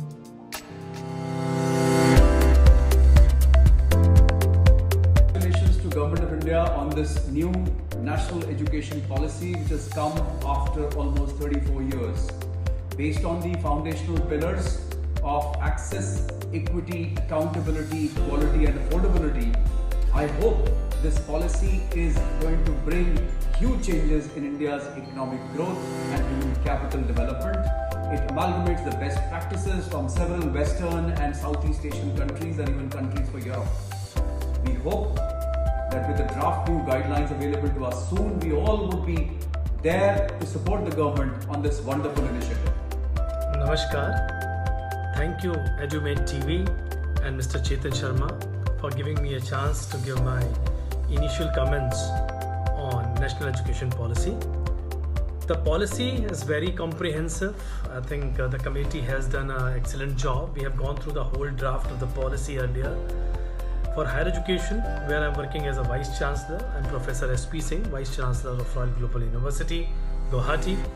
I would say it's going to bring out many favorable, good changes with respect to whatever we are not in a position to do due to many rigidness of the earlier policies, a lot of regimented approach by the regulatory bodies. Now the regulatory bodies are going to be under one umbrella other than Bar Council of India and Medical Council of India. Hopefully they will also come in the main framework in due course of time.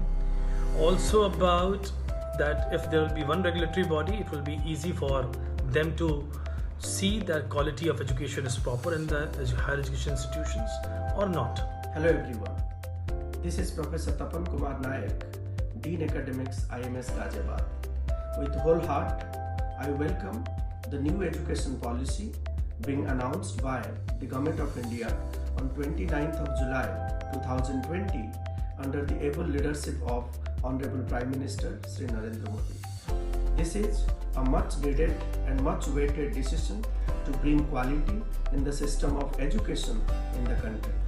I am sure this new education policy is going to bring quality in the system of education in general and higher education in particular with the help of 5-pillar concept of education stressed by Honorable Prime Minister, that is accessibility, affordability, equity, quality and accountability. The new policy emphasizes complete changes in the realm of governance, pedagogy, teacher training and also accreditation, funding, all aspects of the higher education system of the country. Naturally, this radical change will call for radical measures and the success of this policy depends on how effectively it is implemented. It is too early to comment on the merits and demerits of the policy, but then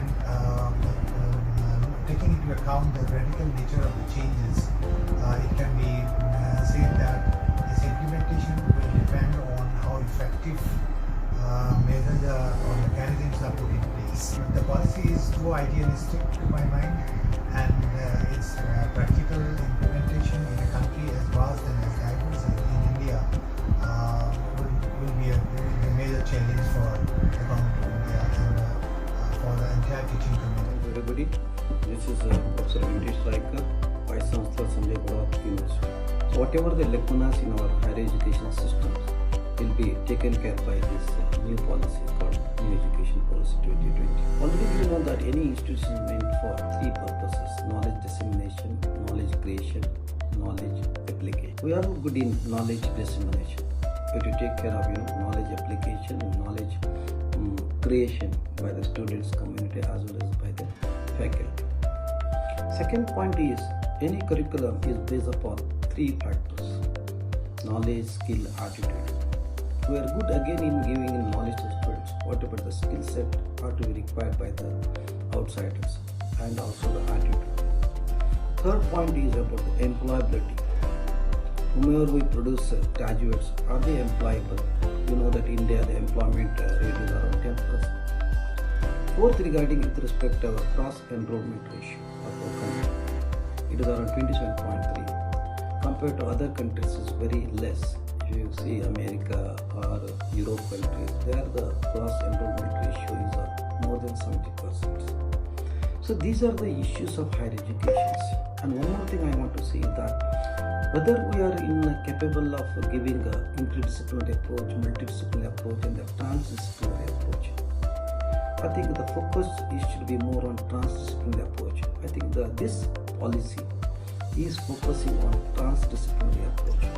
Because so far, we have been giving a monoculture knowledge to the students, those who are joining different programs. Today, this policy will replace this monoculture knowledge will be replaced by, philosophy, sociology, psychology, fine arts, etc., etc. The principles of this new education policies are like this: respect diversity and local context, equity and inclusion, use of technology, community participation, lifelong learning, critical thinking.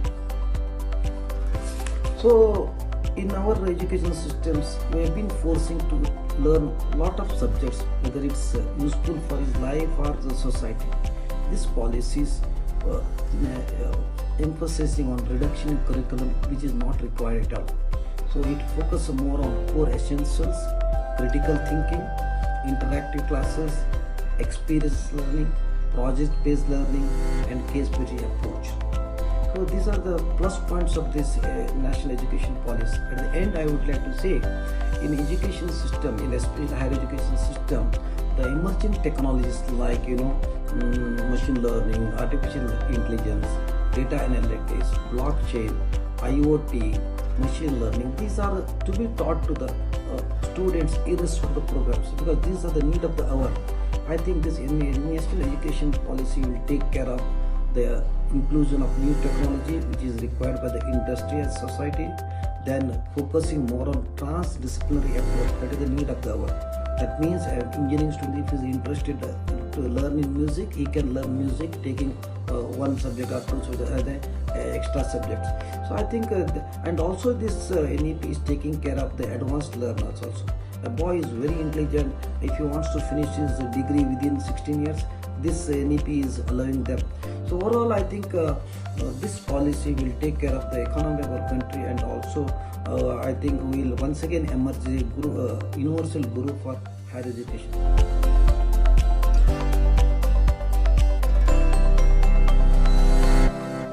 Welcome back to Edumate.tv, India's first live TV initiative focusing on higher education. Let's go back to a new normal candid COVID classroom and join Chetan Sharma, founder of Edumate.tv, in conversation with industry, domain experts, principals, and university professors on special topics which are creating a buzz in the post-COVID environment. I'm going to go across to each of our guests now and give them a minute each to highlight at least 3 aspects which they'd like to see in the new normal of Indian education. My 3 ways are that 1, we are going for blended. We may be having a split classroom. We may be having a hybrid classroom as far as university and those institutions are concerned, where people are by and large conversant with the technology and they have technology. For other institutions, there can be morning classes, evening classes. Students will come in half numbers and teachers will sit with distancing with all facilities, sanitization and distancing, and they will have classes, and maybe many video lectures or other things may be given depending upon the facility they have. And in due course of time, I think the solutions are that everybody should have digital access, everybody should have bandwidth, everybody should have gadgets as per the requirement. From wherever, in place of government giving fees to the teachers, they better give it to the students so that they purchase or can be given a gadget, and one teacher can take a class of 1,000 students if the connectivity is there. This COVID has brought before us one very beautiful opportunity to realize after introspection that we have lost the essence of education all these years. This realization has to be dawned on each and every one of us first. And once we realize this, we will be motivated by ourselves for the next step. That is, we have to reevaluate, redesign and everything of what we call as education. This is the second. And third, of course, is the infrastructural part and capacity building part, whether it is the digital infrastructure, whether it is the human capital. So first of all, the realization has to dawn on us that this commodification of education, this rat race for marks, has really robbed the education of the essence of education itself. That realization has to be there with us. So how a joyful person, a thoughtful person who comes back from the classroom initiates a good discussion with the parents as to how the things should be. They talk about those reflective stories with their parents, and then they elicit their opinions, and then they come back to their classroom and then they talk to their peers about this happiness curriculum. One of the important things about any of the curriculums that we've launched, be it the entrepreneurship mindset or be it the happiness curriculum, is that collaboration is central to this approach. The group activities that the students do during this part is that is something which brings into the essential skill building process about collaboration, about creativity, about decision making, about critical thinking. These are the essential faculties which we are consciously wanting to cultivate in the children. Less of the academic element in it, but yes, more as a natural corollary, it brings about many of the academic benefits in terms of the attitude building of the children, in terms of the concentration levels that they attain, and it's a very beautiful concept. A huge gap between the demand and supply, and because the demand and supply in terms of quality, and that's why the concept of brand and the institutions, they came into play, because a certain kind of brand and certain kind of things, and they offer you, they ensure that you are getting better services, better quality.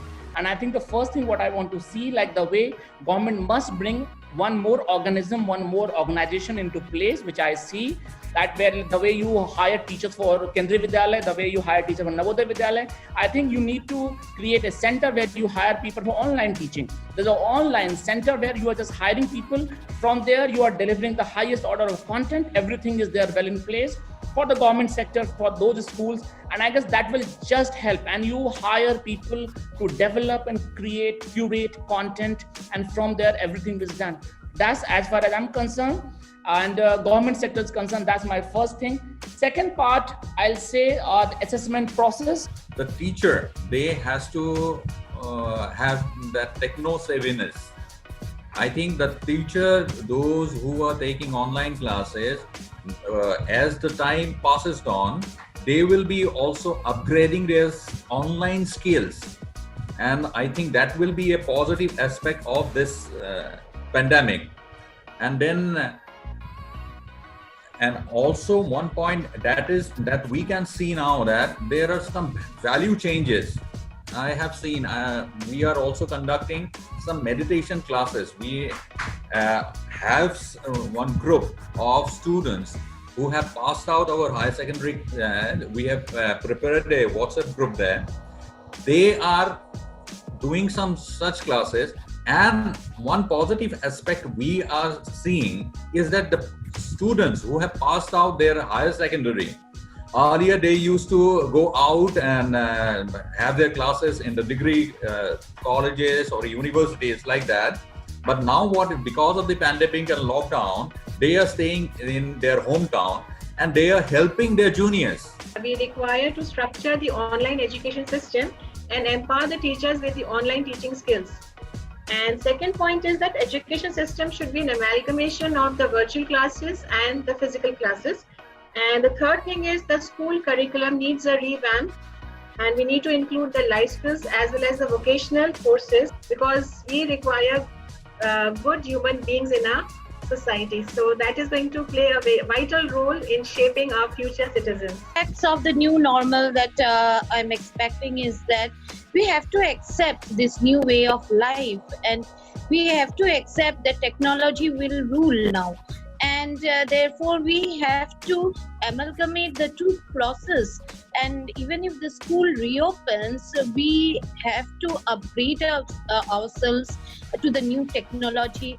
And we also need to concentrate on the mental development of the children, because they are the ones who are under too much of pressure, even too much of assignments, too much of worksheets. These all are putting too much of stress on them, and therefore we need to enhance their skills, and we need to enhance their creativity also, giving them enough space. We are just talking about too much of stress of the students during this pandemic time. I just want to share one experience, and we have many videos being given by our students based upon our teachers' interaction, because I still teach, and I regularly teach maybe 5 to 6 lectures a week. And I tell you, Chetan, today my students were upset when I was not taking classes, and as soon as we started online classes, they got de-stressed and they become happy, and they were able to take it in a better way. So what I think everybody has agreed upon, if we have right kind of teacher who can interact rightly with the student and who bring a lot of knowledge, but along with knowledge, lot of happiness to the mind and soul of a student, I think whatever methodology we will use, if the teacher is good, it will de-stress a student all the time. All right, let me just close off with the alliteration of R's, to use the R word in the new normal. And I use the word R, which comes from the big R, which has been presented by our Prime Minister when he calls for a self-reliant India. So to have a self-reliant India, you need to have, at the very least, a self-reliant ecosystem for education, right? That's what will become the new normal. And to ensure that you have the big R of reliance, you've got to have 3 very critical R's. The first R is relevance. Your education system has got to be relevant, right, to each and every person who's receiving that, particularly the student. The second part of the relevance is responsive. To be relevant, you've got to be responsive to the changes that are taking place around our ecosphere, not just in this country, but across the world. And the more responsive you are, the more adaptable you will be to that change. And the final R is responsibility. Our education system has to teach each and every one to be responsible for their own lives. You've got to take responsibility for yourself, whether it's the student, whether it's the teacher, whether it's the parent, whether it's the professor, it's the principal, or it's the vice chancellor, or even the edupreneur and the edufriend. So thank you on that note for joining us in today's webinar. We'll come back with lots more. We come back with all kinds of episodes on education, the new normal. But don't forget that one thing is very important, as what I think Dr. Vidikesh was saying, is that to create a new ecosphere, you've got to connect. And when to connect, you've got to be more connective, you've got to be more collective, more creative, and even corrective. And that's what brings out the new normal. And don't forget, of course, to educate better, you better educate.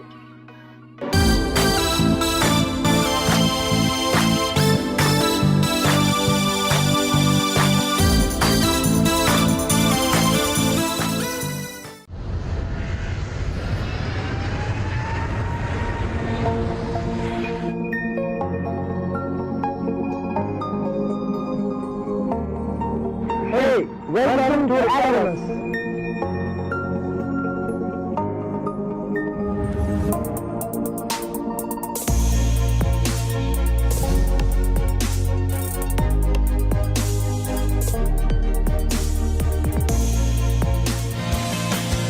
I'm proud to be part of Edumate University. Edumate University. Pursue excellence.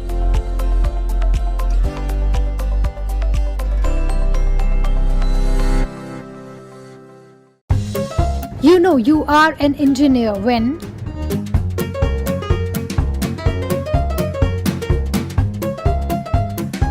car trouble, no trouble.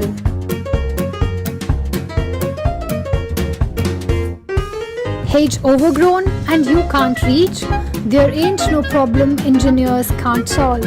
Engineer, what my friends think I do, what my mom thinks I do, what society thinks I do, what the government thinks I do, what I think I do, and what I really do. Types of engineers and their offices. Thanks to engineering colleges for giving us engineers.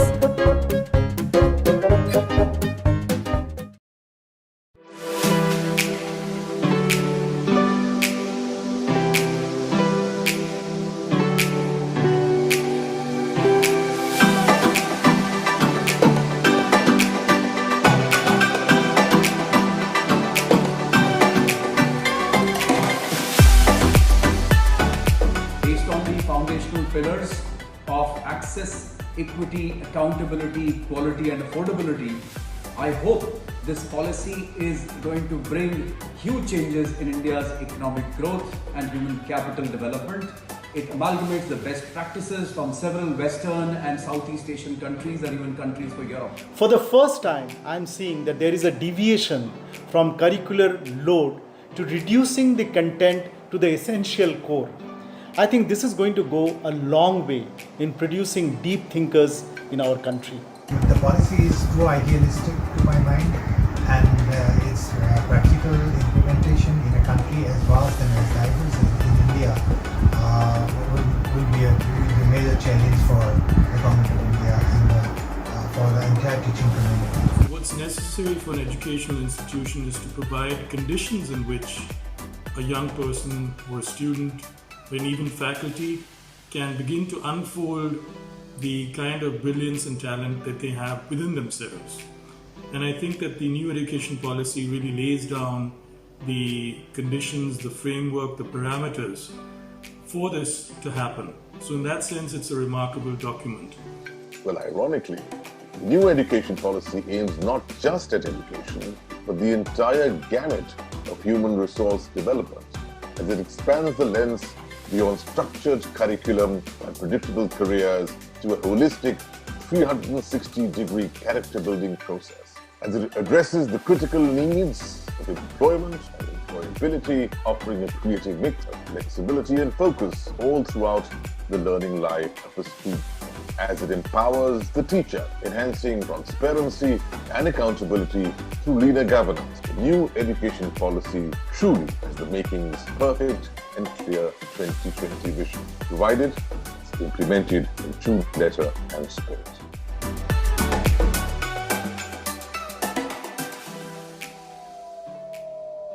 Welcome back to Edumate.tv, India's first live TV initiative focusing on higher education. Coming ahead is a very special show, The Vice Chancellor, with Professor Dr. Sudhir Gavane, Vice Chancellor, MGM University. An exclusive conversation of insights and inspiration with Chetan Sharma, founder, Edumate.tv. Over to Chetan.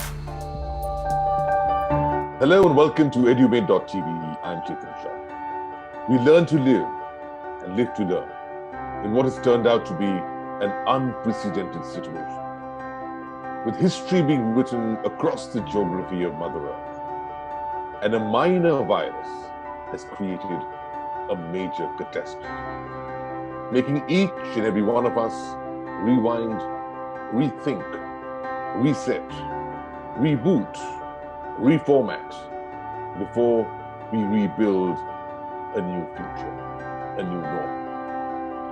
In the world of education, particularly higher education, the one trait that's required to overcome the challenges and assess solutions and even create opportunities is the trait of wisdom. Wisdom emanating from past knowledge and experience, and wisdom to be able to expect, embrace, and evolve with the new norm. And to do that, at the university levels, we have a very wise chancellor. Today we have a very special guest from Aurangabad, the MGM University, Dr. Professor Sudhir Gavane. Thank you, sir, for joining us. Such a pleasure to talk to you. Namaskar.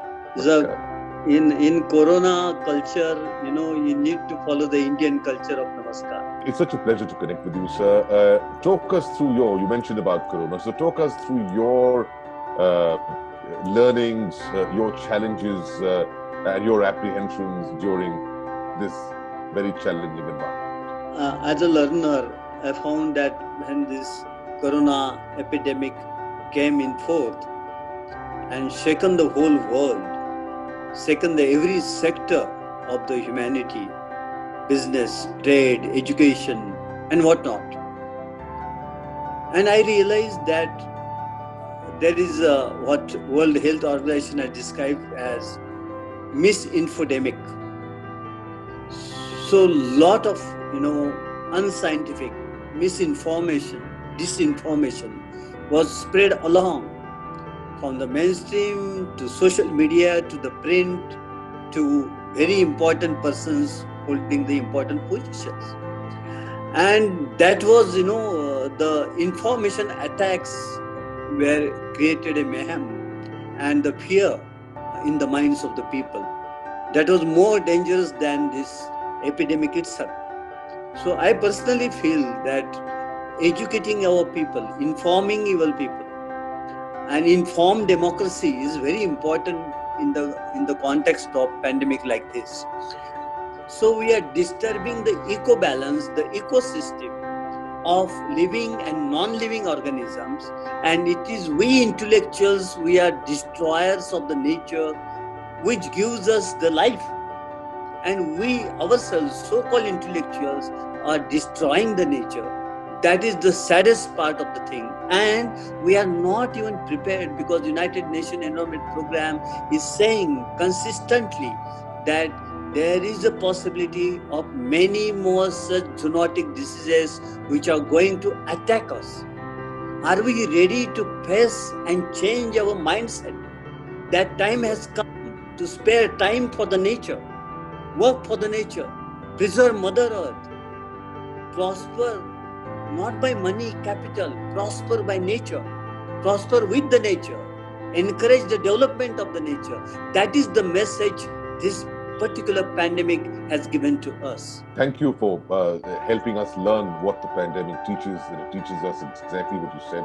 So talk us through your experience, your life experience of teaching mass communication. You had a very intriguing career. Thank you for appreciating. When I started teaching in the university in the year 1983, I started my career as a university teacher. And that time in 80s, the situation was some of the universities were having the diploma programs, and some of the universities just started the postgraduate one-year degree program. So I am student of that batch. And that time it was said that there is no need of such kind of training, and journalists are born, media persons are born, not required to be taught in a classroom. And in a way, that's true. There are, born journalists as well as trained journalists. So trained journalists are also required, and born journalists are also required. So education is not really an essential component, but ability and the passion for this profession is required. For every profession it is. Like grassroots journalist, I will call, who is not trained in classrooms, but having passion for the journalism. And he's doing miraculous progress into that. So initial times, because I work in All India Radio, then I was in the Sunday magazine editor of the prominent Marathi newspaper, Lokmat group of newspapers. So I have a lot of experience to my credit, and after getting the professional experience, I joined teaching. So with the bent of that background, I joined as a teacher of journalism. And while teaching, I was doing profession also, learning from the profession and learning the trends, of offset printing and all. So most importantly, I am very happy that during my career as a professor, as a head at Dr. Babasaheb Ambedkar Marathwada University based at Aurangabad, there I could, as a professor and head later years, with the 3 decades experience of myself, I could contribute a lot for the different phases of journalism education.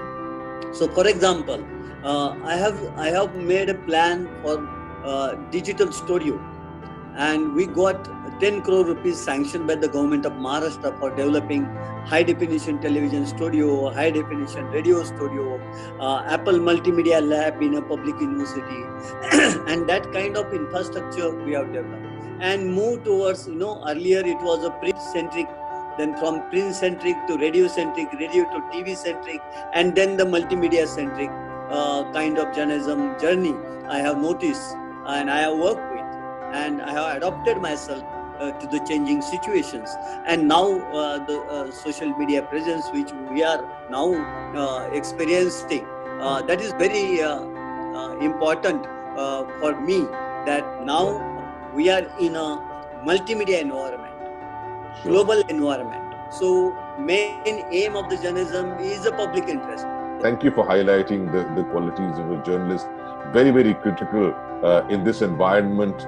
If you notice, sir, that we have the 400 news channels, and yet, to be honest, sadly, you don't even have one solid institute of repute like an IIM or, an IIT in the field of journalism.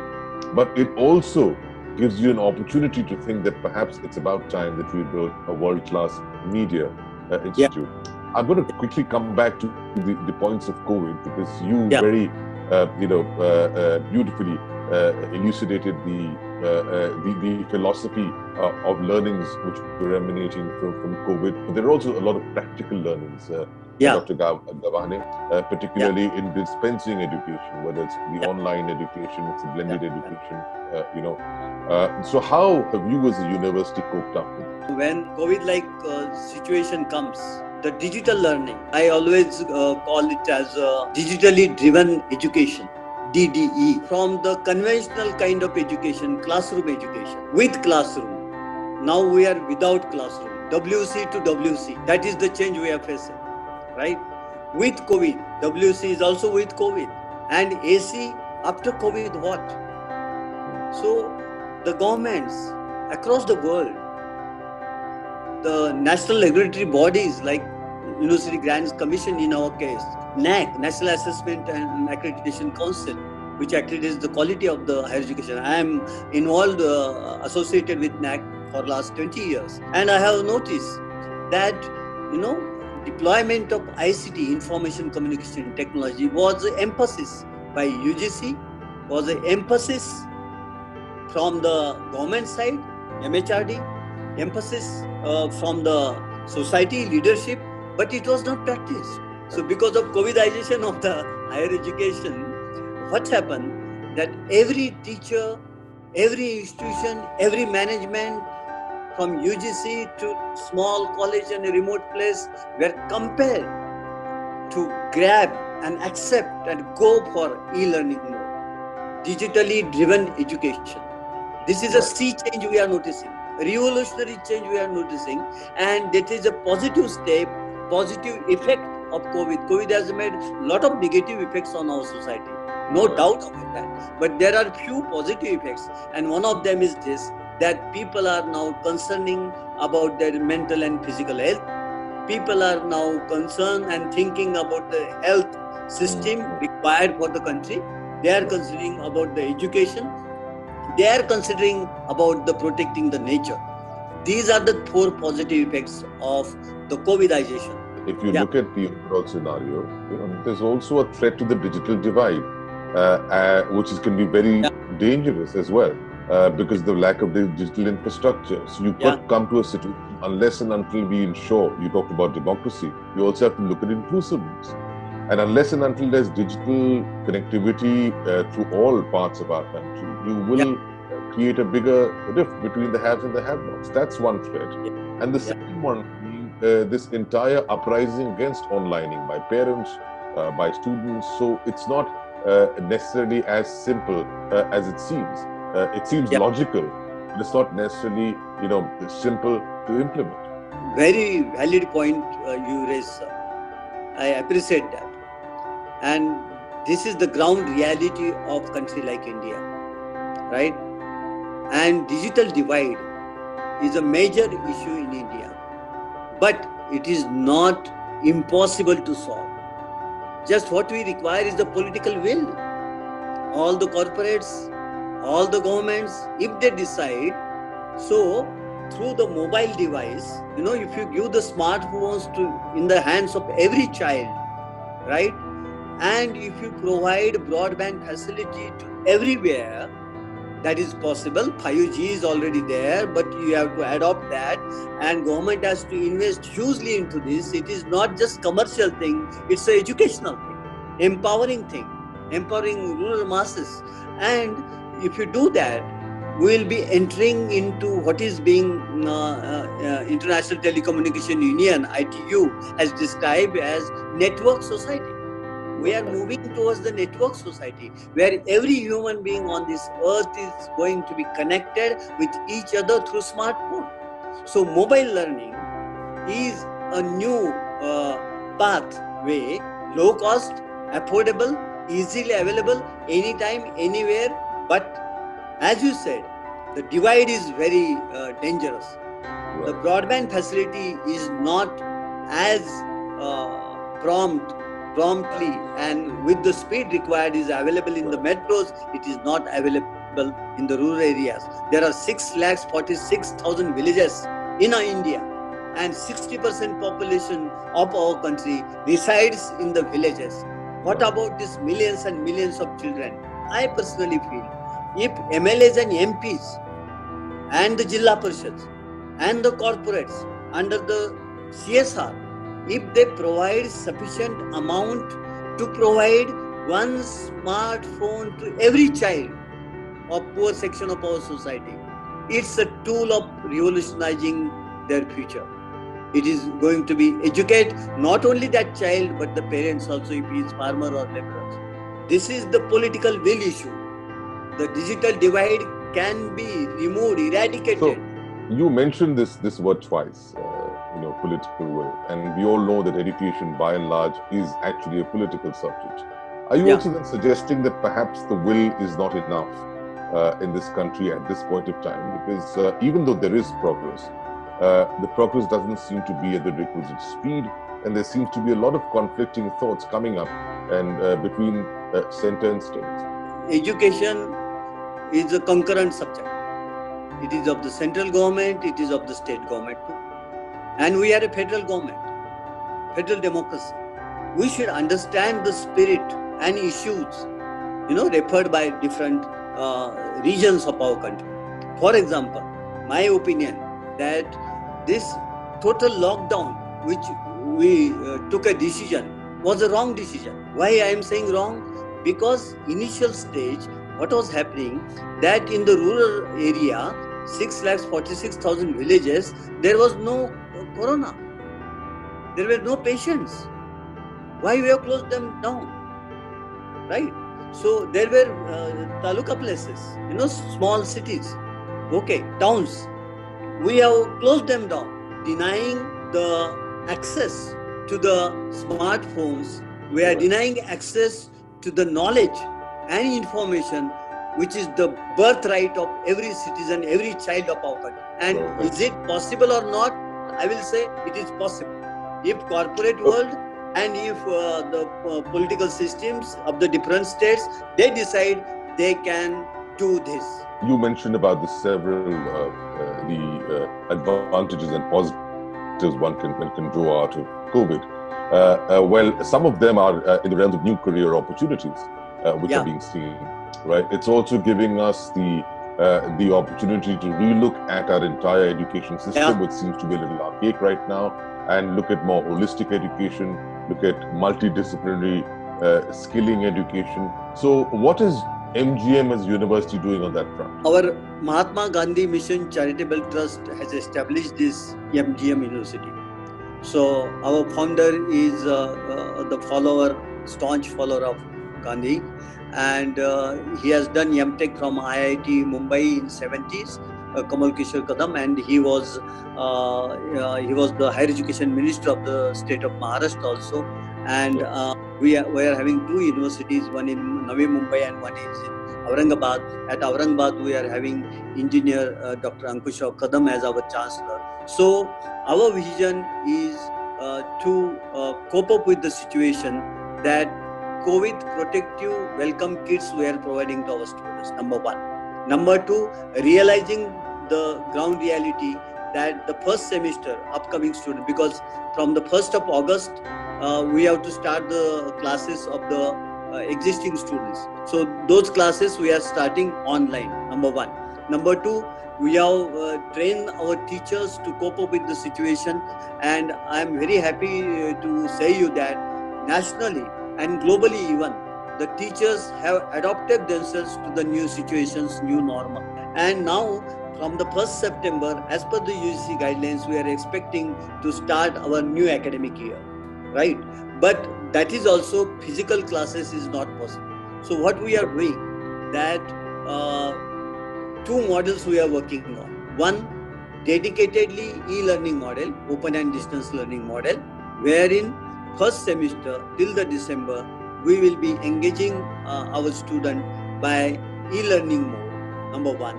Number two, if there is situation calms down and it is possible to get the students in the campuses, and that decision has been taken by the UGC and Government of India and concerned state government, and this local situation is suitable for that, then we will be having blended model of education.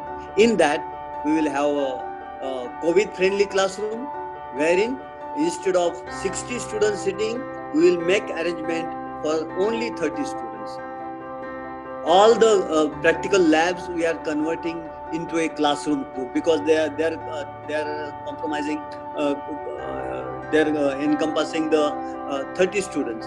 So there 15 students will be there. We are planning to schedule our system so that there will be 3 shifts, morning shifts, afternoon shift and evening shift, so that we will distribute our students into 3 batches, and at the same time, same infrastructure can be used by social distancing mode.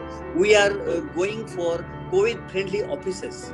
So in a way, the social distancing, the COVID-friendly classroom, COVID-friendly laboratories room, and COVID-friendly teaching methodologies we are adopting, and we are going for example, we are giving assignment to the student. They can do project-based learning, research-based learning, service-based learning.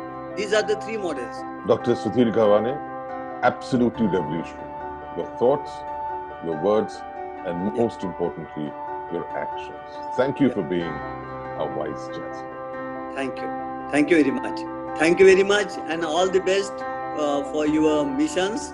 And we as a MGM University are always with you, and we would like to inform you that we do not only provide professional education, we provide Mahagami Gurukul classical dances education, fine arts, performing arts, media arts. All these branches are there, and we are into sports also. Our sports infrastructure is the world class, and we have invested around 50 crores into that, and we have a stadium, and all facilities of sports are also there, because healthy India is a strengthy India. That is the mission. Thank you, sir. Thank you, sir. Thank you. Thank you.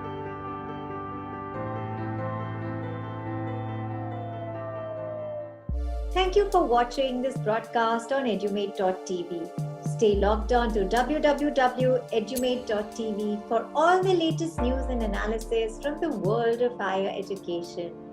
And do remember, to educate better, you better edumate.